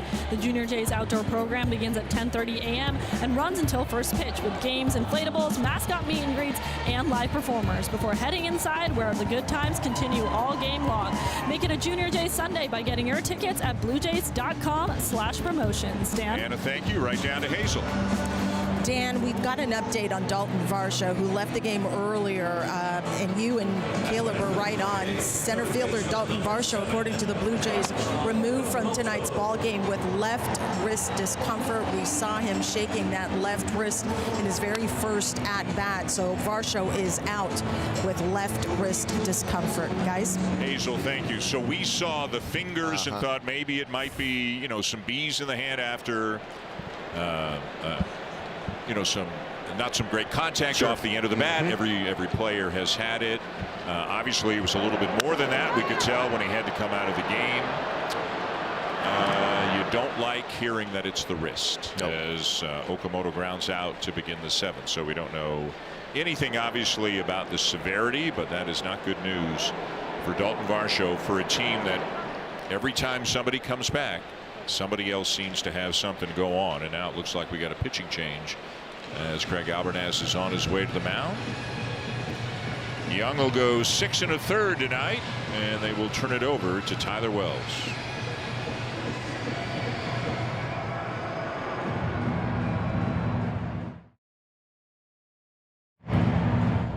Build your own Blue Jays buddy with a potato 25th. Specialty ticket purchasers will receive a Blue Jays potato head. Buy your specialty tickets now at bluejays.com/promotions. Dan? And a thank you, a new pitcher on the mound, and I beg your pardon, it is not Tyler Wells, it is left-hander Grant Wolfram, who had replaced Wells a few minutes ago out of the bullpen mound for Baltimore. The Blue Jays saw him once last week, first game of the series, worked a scoreless inning, and he is on to face Andres Jimenez.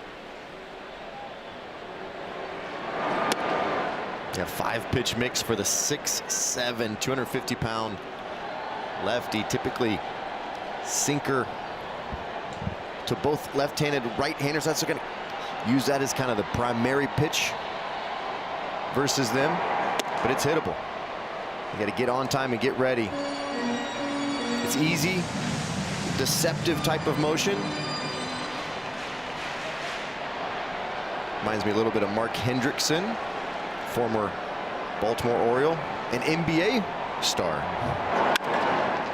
Down to third, and quick reaction time there by Mayo, who was in on the edge of the grass, and he'll make the play. 2 down.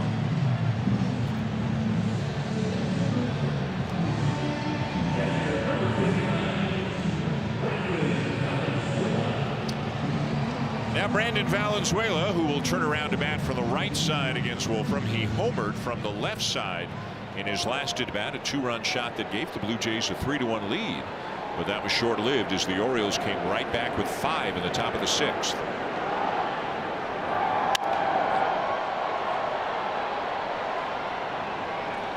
Shaking his head a little bit as he walked out of the batter's box, maybe thinking he might have missed the best pitch he'll see. They took a good rip at that one.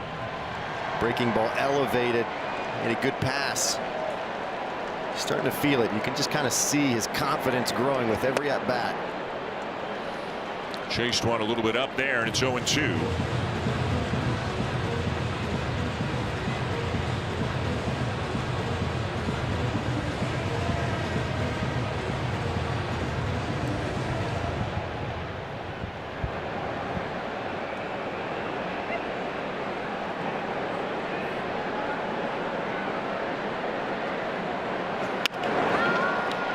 A one-hopper to short. Henderson has it and throws him out.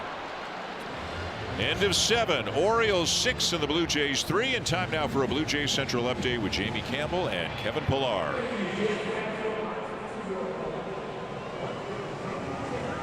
Strikeout Spotlight is brought to you by Subway. Eat fresh, feel good. Well, Mako comes in and finishes all 3 with that slider. Very good tilt on that slider. Starts each of them off a little bit slow, mixes in a couple fastballs, and then slows them right back down. Slow him up to speed him up to slow him down. He's been impressive.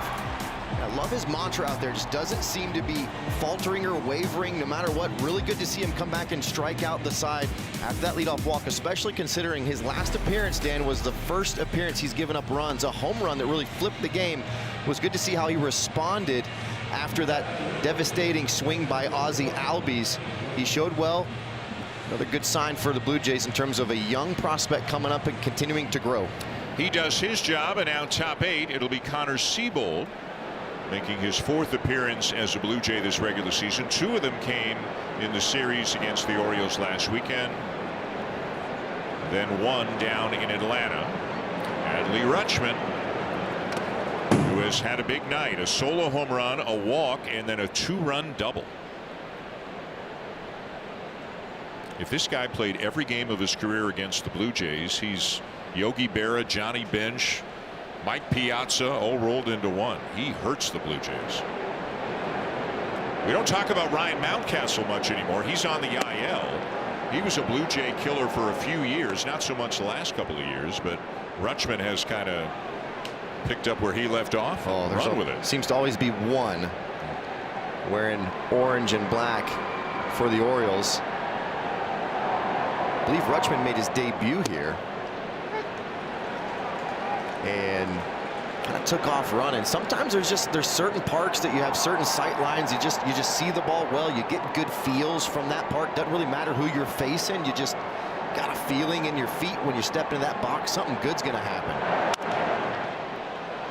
Fouls it off out of play. 2-2. That's a great feeling. I remember feeling that in Seattle, just something about the sight lines. I don't know if it's just the coloring or just the way the backdrop was, but just feeling really good in that box. And I'm sure Rutschman feels that same way every time he steps in. Just got this vote of confidence, like, I've been here before, I'm going to keep doing what I've been doing.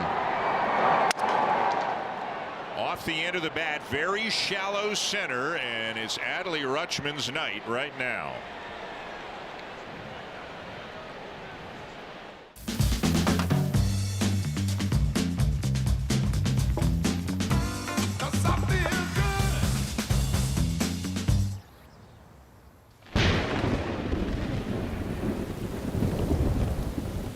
Rutschman 3 for 3 with a walk tonight. Here's Pete Alonso, who is 0 for 3.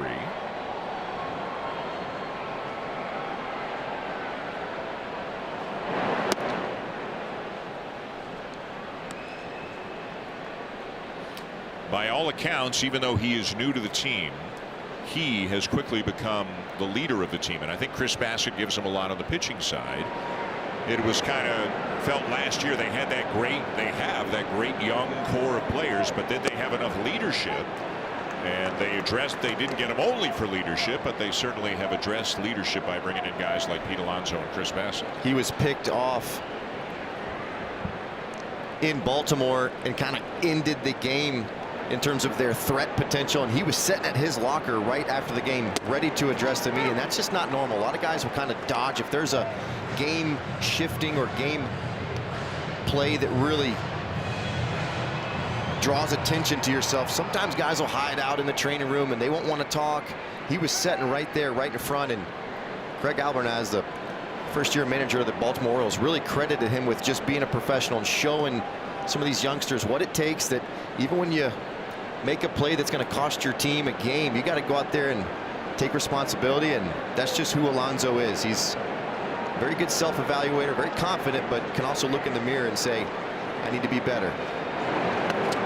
I mean, if you can handle New York media, you can handle Baltimore media. And it's exactly what, I experienced with him in New York. We talked about that a couple days ago. Just something about that New York Mets atmosphere just felt very difficult to kind of get things going, and he's found kind of a love in the city of Baltimore, and he told me it's just all about baseball. It's all about winning, no drama.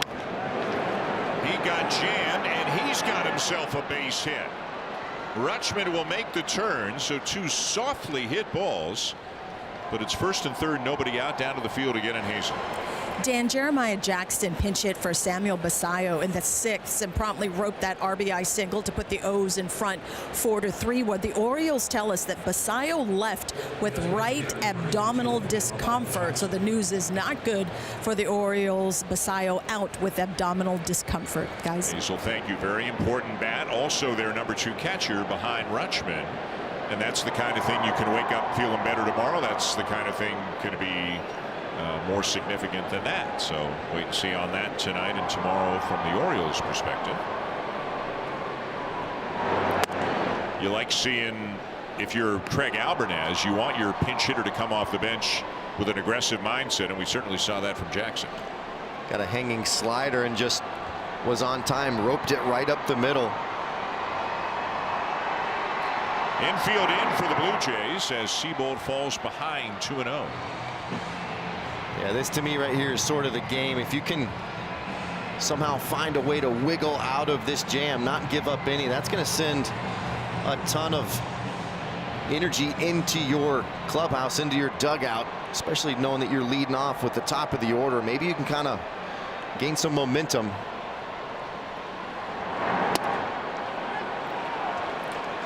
That looked like a called strike by the way that Nick Lenz called it. And it is 2-1. I didn't think it was a called strike. I did think it was a swinging strike. But either way, it's 2-1.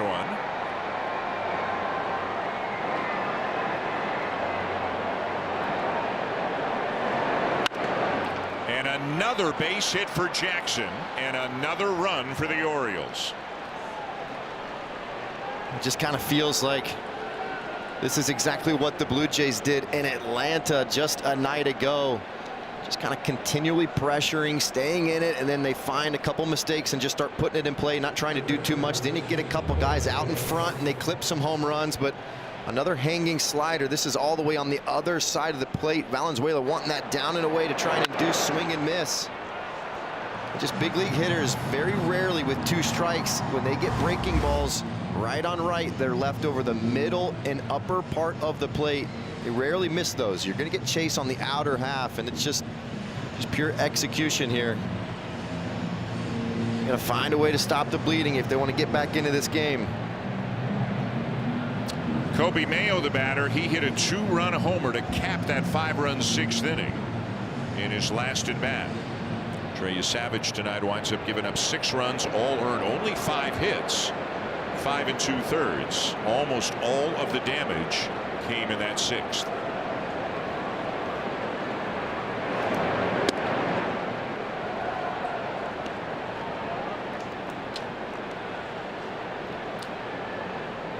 Pete Walker has already had, Caleb, 26 different pitchers throw in a game for the Blue Jays this regular season.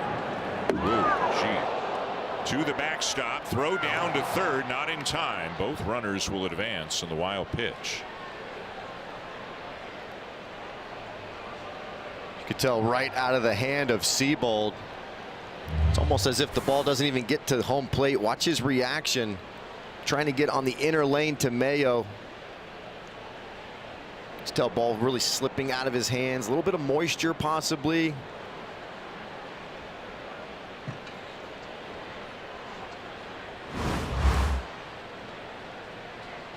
So now Yariel Rodriguez is getting up. Infield way in now, 2nd and 3rd, still nobody out.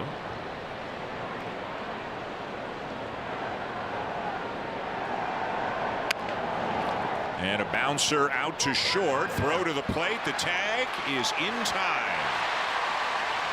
Jimenez to Valenzuela to get Alonso at the plate.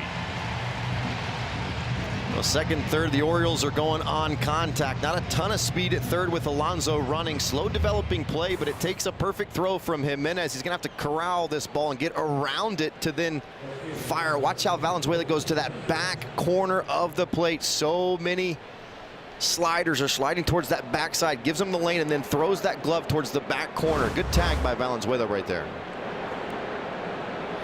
Fielder's choice, 1st and 3rd, 1 out for Colton Cowser.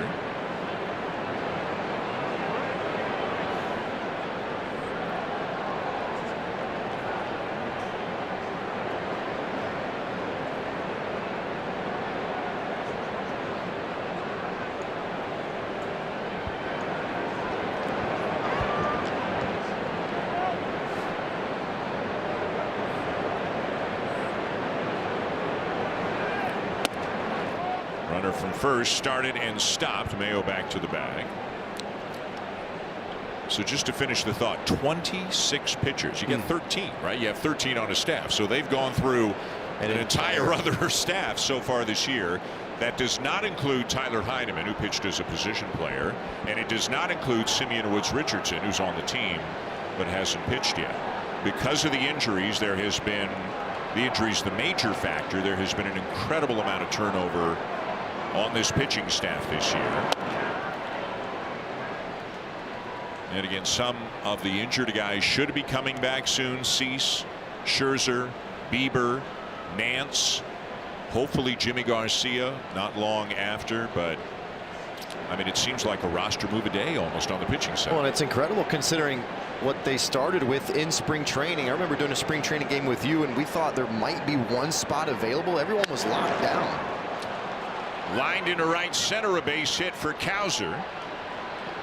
And another run in as Jackson scores. Mayo around to 3rd, and it's 8-3.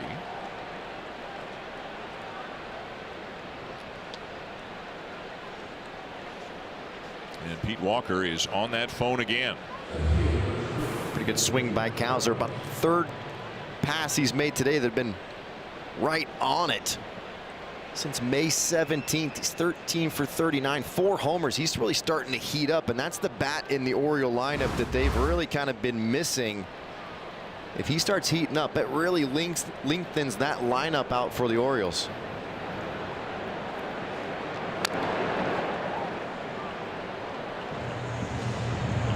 Really tough start to the season for Cowser. And just slowly but surely started to look like he was locking it in when the Jays were in Baltimore. Talked to a number of different people around the team that said his process was getting better and better, and starting to see some results.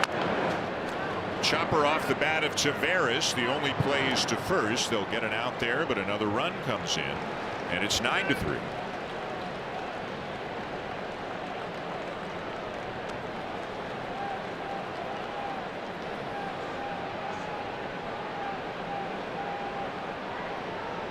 So the Orioles have added on 3 more here in the 8th inning, and some long faces among this sellout crowd of 41,801.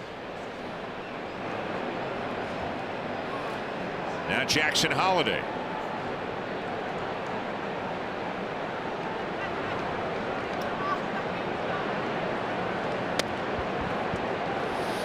And more moves coming, obviously, on the pitching side, and hopefully mostly because the injured guys are starting to get healthy, as we talked about. Dylan Cease could be back as soon as Tuesday.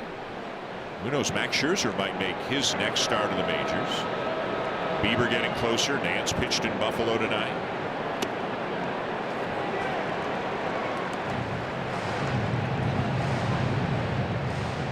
But through most of it, it's been the pitching staff that has kind of kept the team, you know, close to 500, much more than the offense, even with all the turnover.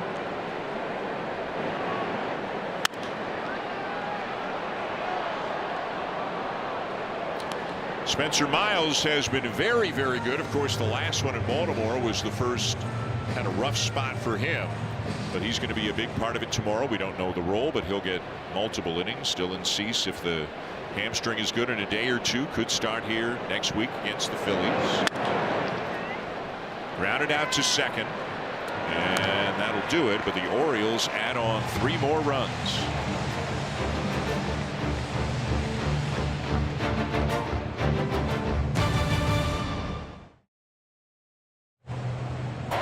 When the Dome is open this summer, the outfield district is where you want to be. Your general admission gets you into the ballpark and access to fan favorite neighborhoods like the Corona Rooftop Patio and the WestJet Flight Deck. Outfield district tickets are available now for June games. Secure your tickets at bluejays.com/outfield district. Dan? And a thank you at the outset of a long homestand. 3 with the Orioles, 3 with the Phillies, 3 with the Yankees. It started off well, but it has turned in the last few innings. It is now 9-3 for the Orioles. Third pitcher of the night for Baltimore, right-hander Yennier Cano. Faced the Blue Jays on the 29th of May. Blew the save and earned a loss in that outing. Just a third of an innings pitched. 3 hits, 2 runs, 2 earned runs. Low arm angle, more of a slinger type of action. Sinker, split, slider. Occasionally we'll throw that 4-seamer, but if you can get him in the zone and get him kind of east-west, you can match that barrel up, start to barrel some baseballs, put something together. George Springer, the batter. Springer doubled and scored in the first, had an infield hit in the third, and then reached on catcher's interference in the 5th, so he's 2 for 2. Springer saw Cano in that game that you were referencing and had a base hit off him. Cano also saw Guerrero, and Guerrero had a 2-run double off him in that game. Guerrero due up third, Lucas on deck.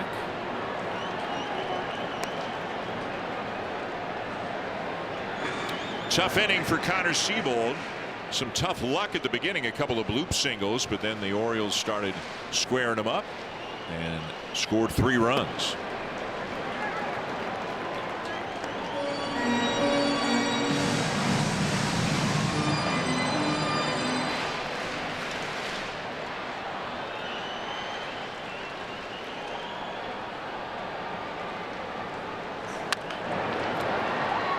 Bounced out to Holliday at second.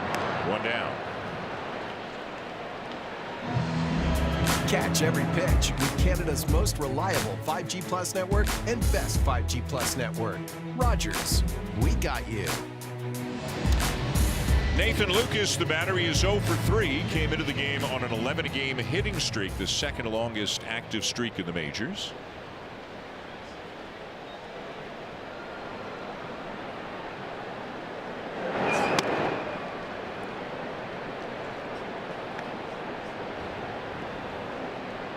The Blue Jays are going to see Kyle Bradish tomorrow afternoon, and he has been very, very good in recent starts, including against the Blue Jays last week in Baltimore. We don't know who the starter will be for the Blue Jays. All we know for sure is that Spencer Miles will be involved for multiple innings. And then Sunday, it'll be Shane Baz, 3-5 with a 4.29 ERA, the former Ray, against Kevin Gausman, 4-4 with a 3.36 ERA. Gausman will pitch against the team that drafted, signed, developed, brought him to the big leagues under the tutelage of Caleb Joseph. Tried to mess him up. He persevered. He overcame. He overcame. He sure did. We've had so many laughs about that over the years. When speaking of Baltimore pitching, there was a time when Cano and Bautista, for me, might have been the deadliest 8-9 punch in terms of closing out games. Kind of go back to 2023. He was an all-star that year. Yeah. Just Felix nasty. Bautista can't get healthy, right? Cannot stay healthy. Yeah. Just nasty stuff. Ooh. Fouled off the mask of Rutschman, but he appears to be all right. Cano 96-97 from the side, and Bautista more of a higher arm angle, throwing that devastating split. Felix Bautista, a giant of a man. Outside, and it's full, and the pitcher Cano is challenging. This closer look is brought to you by Specsavers, and that's why they don't advise pitchers to challenge. Call confirmed. Baltimore has one challenge remaining. There's been quite a few pitches close to the edge. Rutschman has not tried, and probably see that pitch on the outside part. Go, whoa, whoa, whoa! Why are you challenging, bud? Pitchers have the lowest success rate. Catchers the best, then hitters, then pitchers. Off the glove, out to Henderson, on to first, 2 down.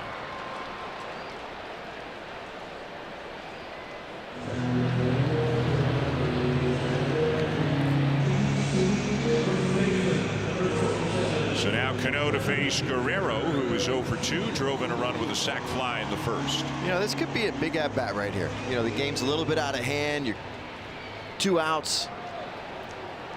Interested to see if he gives in here and just goes first pitch, or if he kind of is working on something and continues to try and get better with certain paths, with certain pitches in certain spots. Had a really good pass there in the 5th inning. Line drive to Henderson. It's these type of at-bats, especially when you're still really trying to find that stroke, that it's so easy. 9-3 in the 8th, 2 outs, just kind of show and make 8. Just kind of go up there without your mind really locked in, and interested to see how this progresses. 0-2. And another slider, but this one well off the outside corner.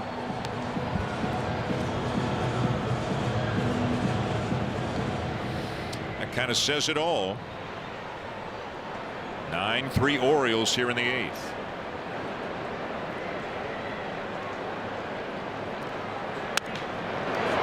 And it's popped up. He just kept feeding him sliders down and away. Henderson the catch, and Cano works a 3 up, 3 down, bottom of the 8th.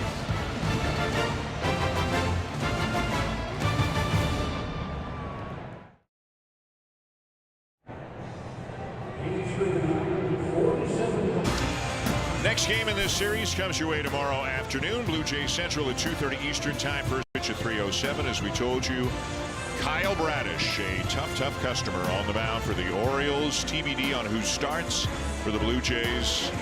All we know is Spencer Miles will get a bunch of innings in one role or another. All Baltimore here in the last few innings to take a 9-3 lead.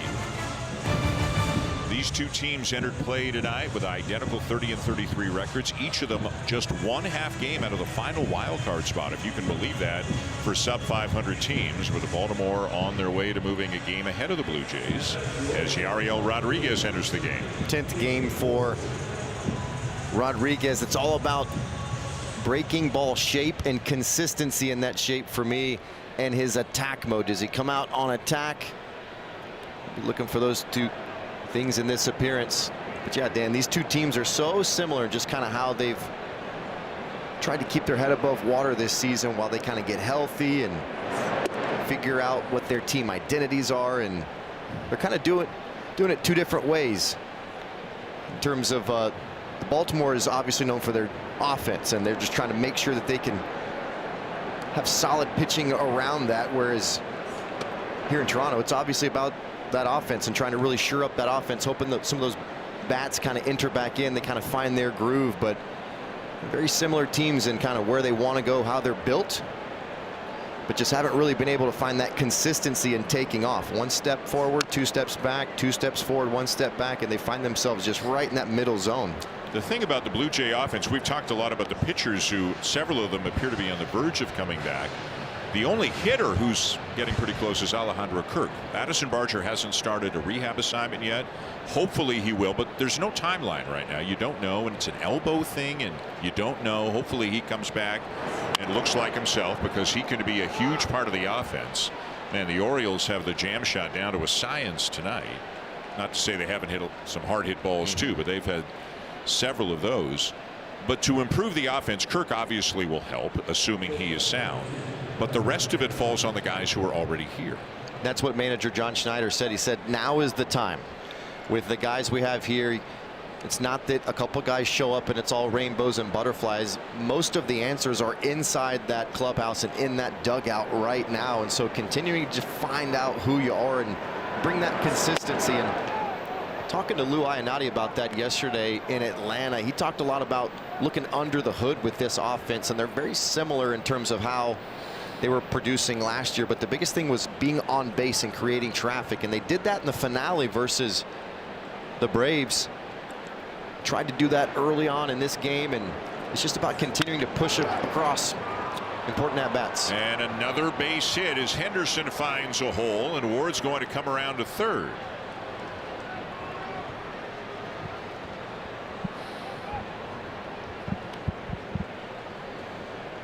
But the news on Barger, Dan, that's concerning. When it first happened, initially think something really bad in there, and then kind of the messaging we sort of got or felt was that it was hopefully going to be a short stint, and then it just seems like he's been MIA, and it just makes you wonder if there's a lot of stuff going on there where he's just not feeling good and can't really heal the way he wants to heal. And that's a huge bat. The threat of power in the middle of that lineup. Rutschman having a huge night. Lines one to the wall in right center. It'll be a double. It'll score 2. And Adley Rutschman is now 4 for 4 with 3 extra base hits and 5 RBIs in this game. 5 times on base for Rutschman. Homer, walk, double, single, double. And the way he was running out of the box, he was probably thinking triple to secure the cycle. He's been on everything tonight. Yeah, that last hit in the 8th was a bit of a broken bat single, but it seems like he's been finding the barrel all game. The word we got from John Schneider on Barger before the game, by the way, is he is hitting, he is throwing, but it doesn't sound like a rehab assignment is imminent. So, you know, again, only Addison Barger and the medical staff know how he's feeling. Hopefully it is coming along, and you obviously want to be careful. On the pitching side, you know, with the moves that are undoubtedly coming as guys are on rehab and are getting healthier. For guys who are at the end of the staff, and Yariel Rodriguez is one of those guys who's at the end of the staff, like, you're pitching for a job right now because guys are coming back and you only get to keep 13. Rodriguez could be one of those guys. Seabold could be one of those guys. Even potentially Macco. I like having 2 lefties. Just don't really want to get Mason Fluharty in a position where he's already being used so heavily. You want to be able to spell him, especially when you need that left-on-left matchup. And for me, Macco's done enough to stay, and It's amazing how they're kind of all seemingly coming back right at once, and it could just be another huge roster churn for the Blue Jays. They just need consistency. Those two guys you just saw are first and second in the major leagues in appearances. Fluharty first with 33. Fisher tied for second with 32.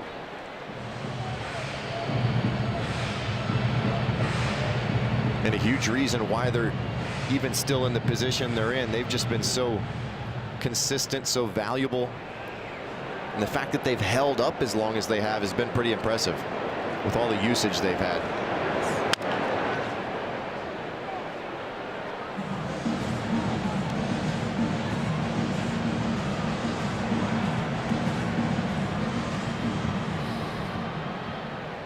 $11 runs on 12 hits now for the Orioles. They have scored 10 of those 11 runs in the last 4 innings.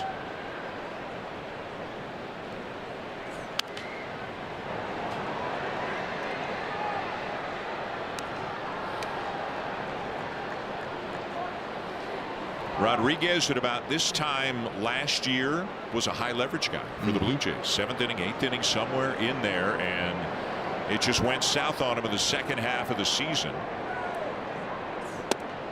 That's ball 4. It went south on him in the second half of the season. They acquired Louis Varland. They acquired Sir Anthony Dominguez. His role changed. His effectiveness really fell off, and he was not even on the World Series roster. Seemed like when he went into that bullpen role early on, he was full force. Seemed like he really enjoyed that, kind of airing it out a little bit. Saw some added velocity to the fastball. Jeremiah Jackson will pop it up, and the infield fly rule is in effect as Jimenez makes the catch. That's the first out here in the top of the 9th.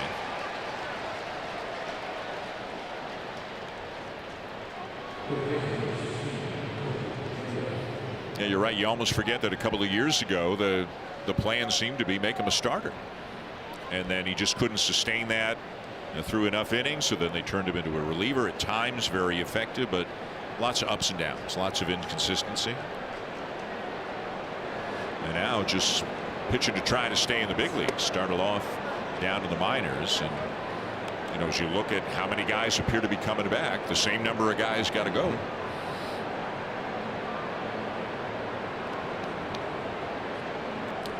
Kobe Mayo with a 2-run homer in the 6th. He's 1 for 4. And that is a foul tip, says the home plate umpire Nick Lentz, so it's 1-1.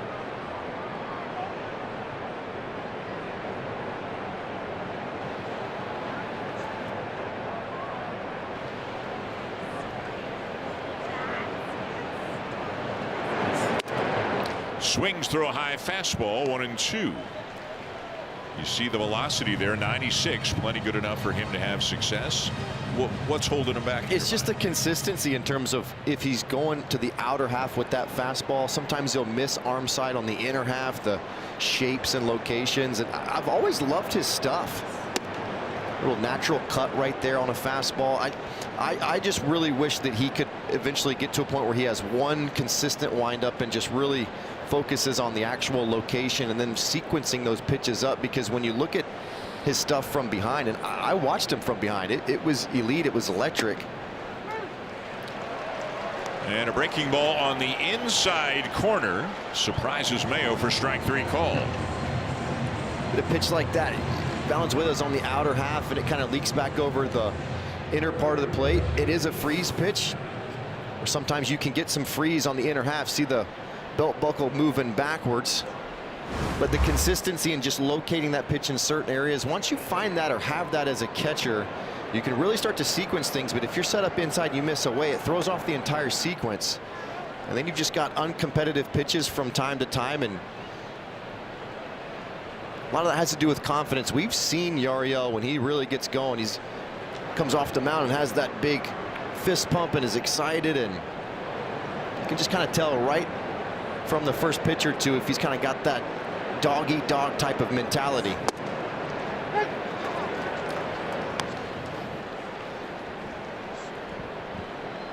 Looked like Cowser was thinking of challenging, but it didn't happen. And now Anthony Nunez is up in the Baltimore pen getting ready for the bottom of the ninth.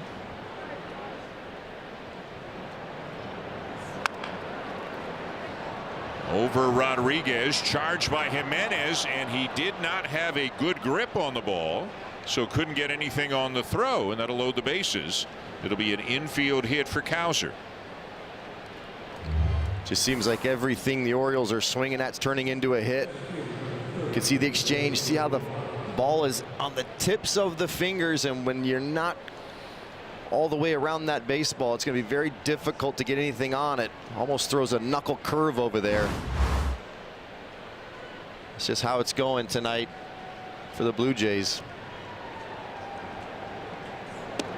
So the inning continues for Leody Taveras, the center fielder.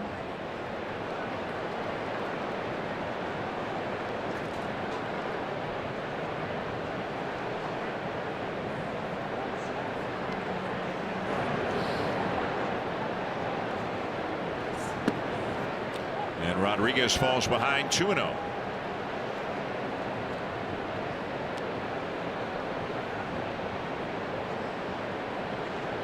Tough night for Pete Walker looking on here. Again, Savage so good for the first 5, but then the Orioles got to him for 5 in the 6th. Adamaco had a good outing. 3 off Seabold and 2 more here in the 9th, as that one will skip past Guerrero. Okamoto bounced it over, and 2 more runs are in.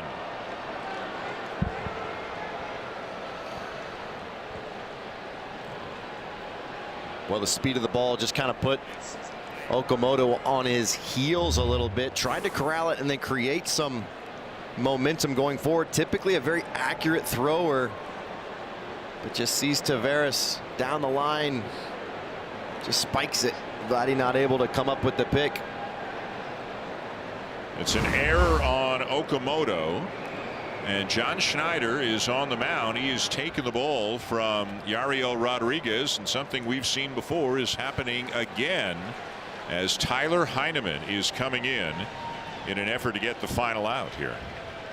They don't want Rodriguez to throw too many pitches here in 1 inning, so Heineman, and he knows he's the guy when he's not in the game. Unfortunately for him, he's got to come in here and try to find a way to get the 3rd out.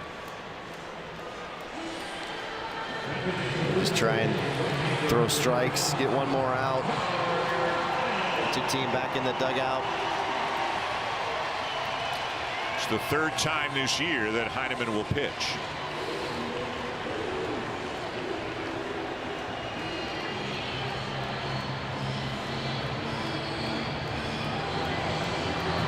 Well, after the win last night with Chris Sale on the mound, good vibes coming home.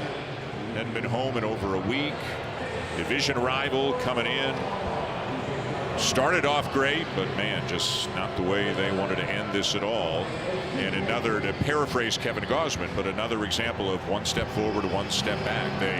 They have their moments, but just unable to sustain them for very long. You beat Chris Sale at peak performance. The way they did it was so encouraging. Just the offense kind of doing what the Orioles are doing to the Jays. You got Trey Savage coming back. You're thinking, man, that was a fluke last time out versus the Orioles. He's going to go out there and dominate. He was very, very good early in the game, and then just totally, completely lost it. Give up a couple hits on some fastballs, and then went to the slider. Hung 2 or 3 in a row, and Orioles just made him pay. But roller coaster type of season for the Blue Jays. They just cannot sustain those good vibes, and it wears on you. It really does wear on you throughout the course of a season when your expectation is so high, when you've had injuries, and when you really see moments of pure play that you think that's it, that's the recipe. Jackson Holiday lines one out to Ernie Clement. Tyler Heineman only needed 1 pitch to get the 3rd out.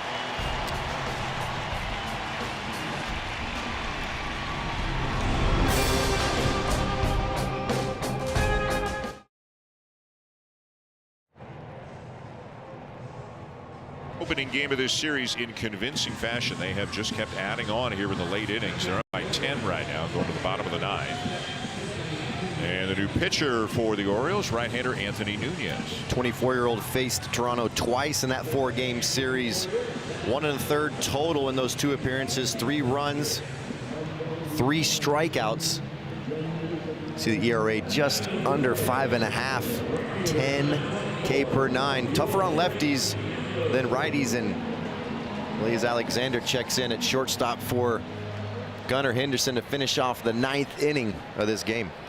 Yohendrick Pinango up for the 3rd time. If you weren't with us earlier, Dalton Varsho left the game in the 4th inning tonight with what we later found out was left wrist discomfort. It appeared to happen in Varsho's at bat in the 1st.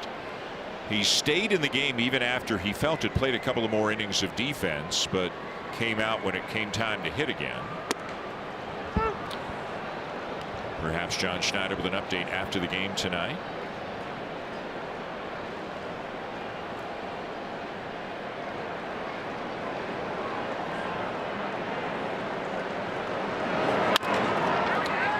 Bounced the other way and off the glove of Mayo down the left field line. It'll be a single for Pinango.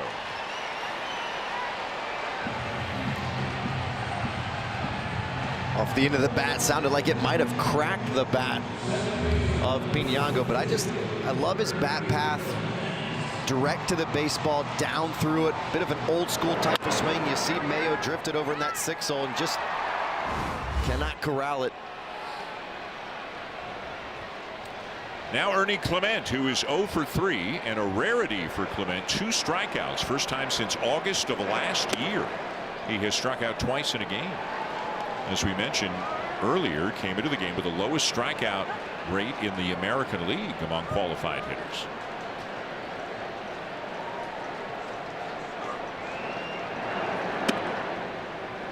A little bit high, and it's 2-0.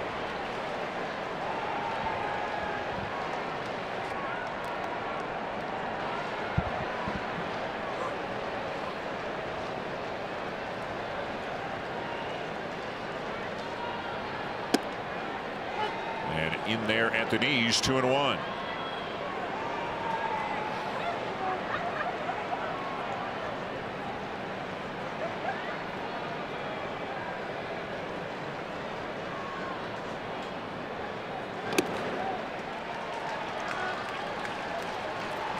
When you're up 10 runs in the 9th inning and behind in the count, and you don't throw a fastball 2-1.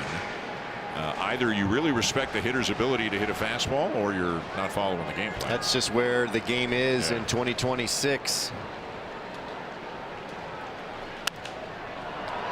Popped up. And Alonso in foul territory, 1 down.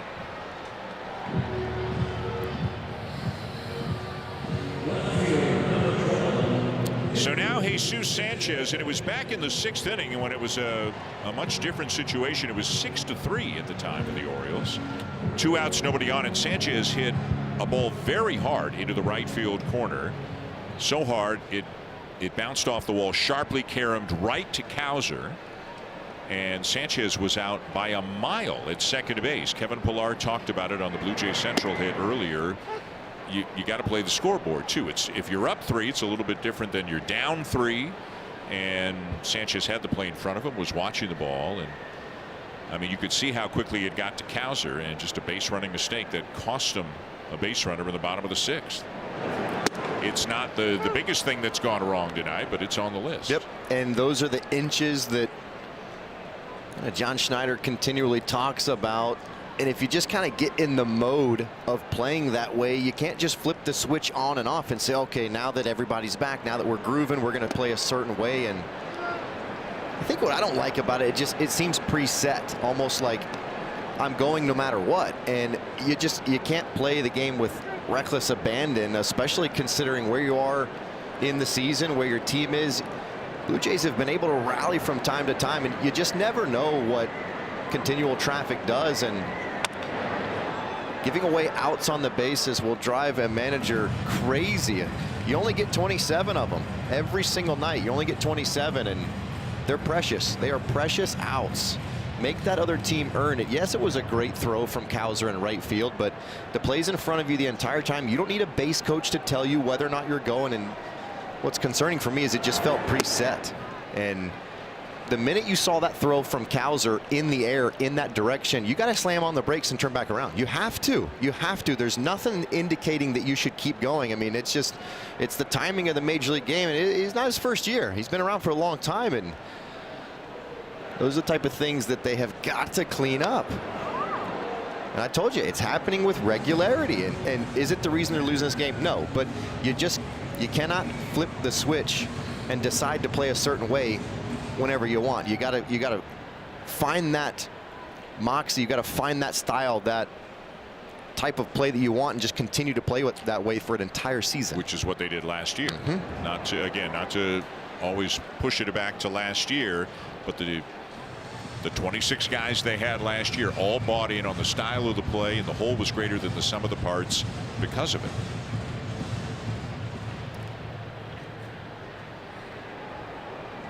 And that guy would love good, sound, fundamental baseball more than anybody. And again, it's not their biggest problem right now. Like, they're just not hitting enough overall, as Sanchez hits one a long way center field. Run down by Taveras, 2 down. But as we talked about in the series in Baltimore last week, when you're hitting great, the other stuff can get swept under the rug a little bit. When you're not hitting great, everything else looks bigger and more detrimental. Sure. And maybe I'm unrealistic. I don't ever want it to be swept under the rug. If I'm the manager and talking to John Stein, he wants it a certain way every single day. That's how you build consistency. That's how you build trust within your team, that you're all pulling on the same rope in the same direction. So 2 down, bottom of 9, and here's Kazuma Okamoto, 2 for 3 tonight.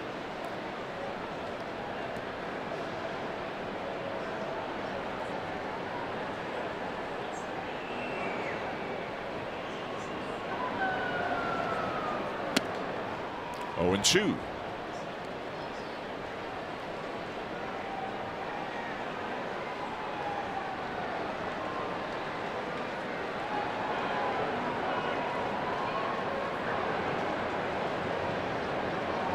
There goes Piñango. They're not worried about him. That'll be defensive indifference to get him to second.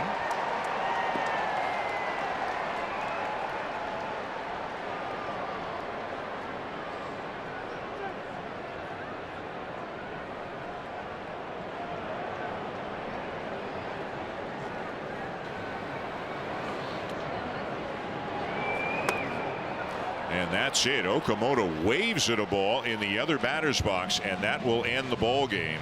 A very disappointing way to start this big homestand. Yeah, you talk about really trying to limit the damage so often from the starting pitching perspective, and the Orioles just came out 5 runs in that 6th inning versus Yosavage. A bit shocking because he looked like he really had it, but then just totally lost command, gave up a few hits on the fastball, and then the sliders just really burned him. They've got to be able to flush this. It's all about winning series.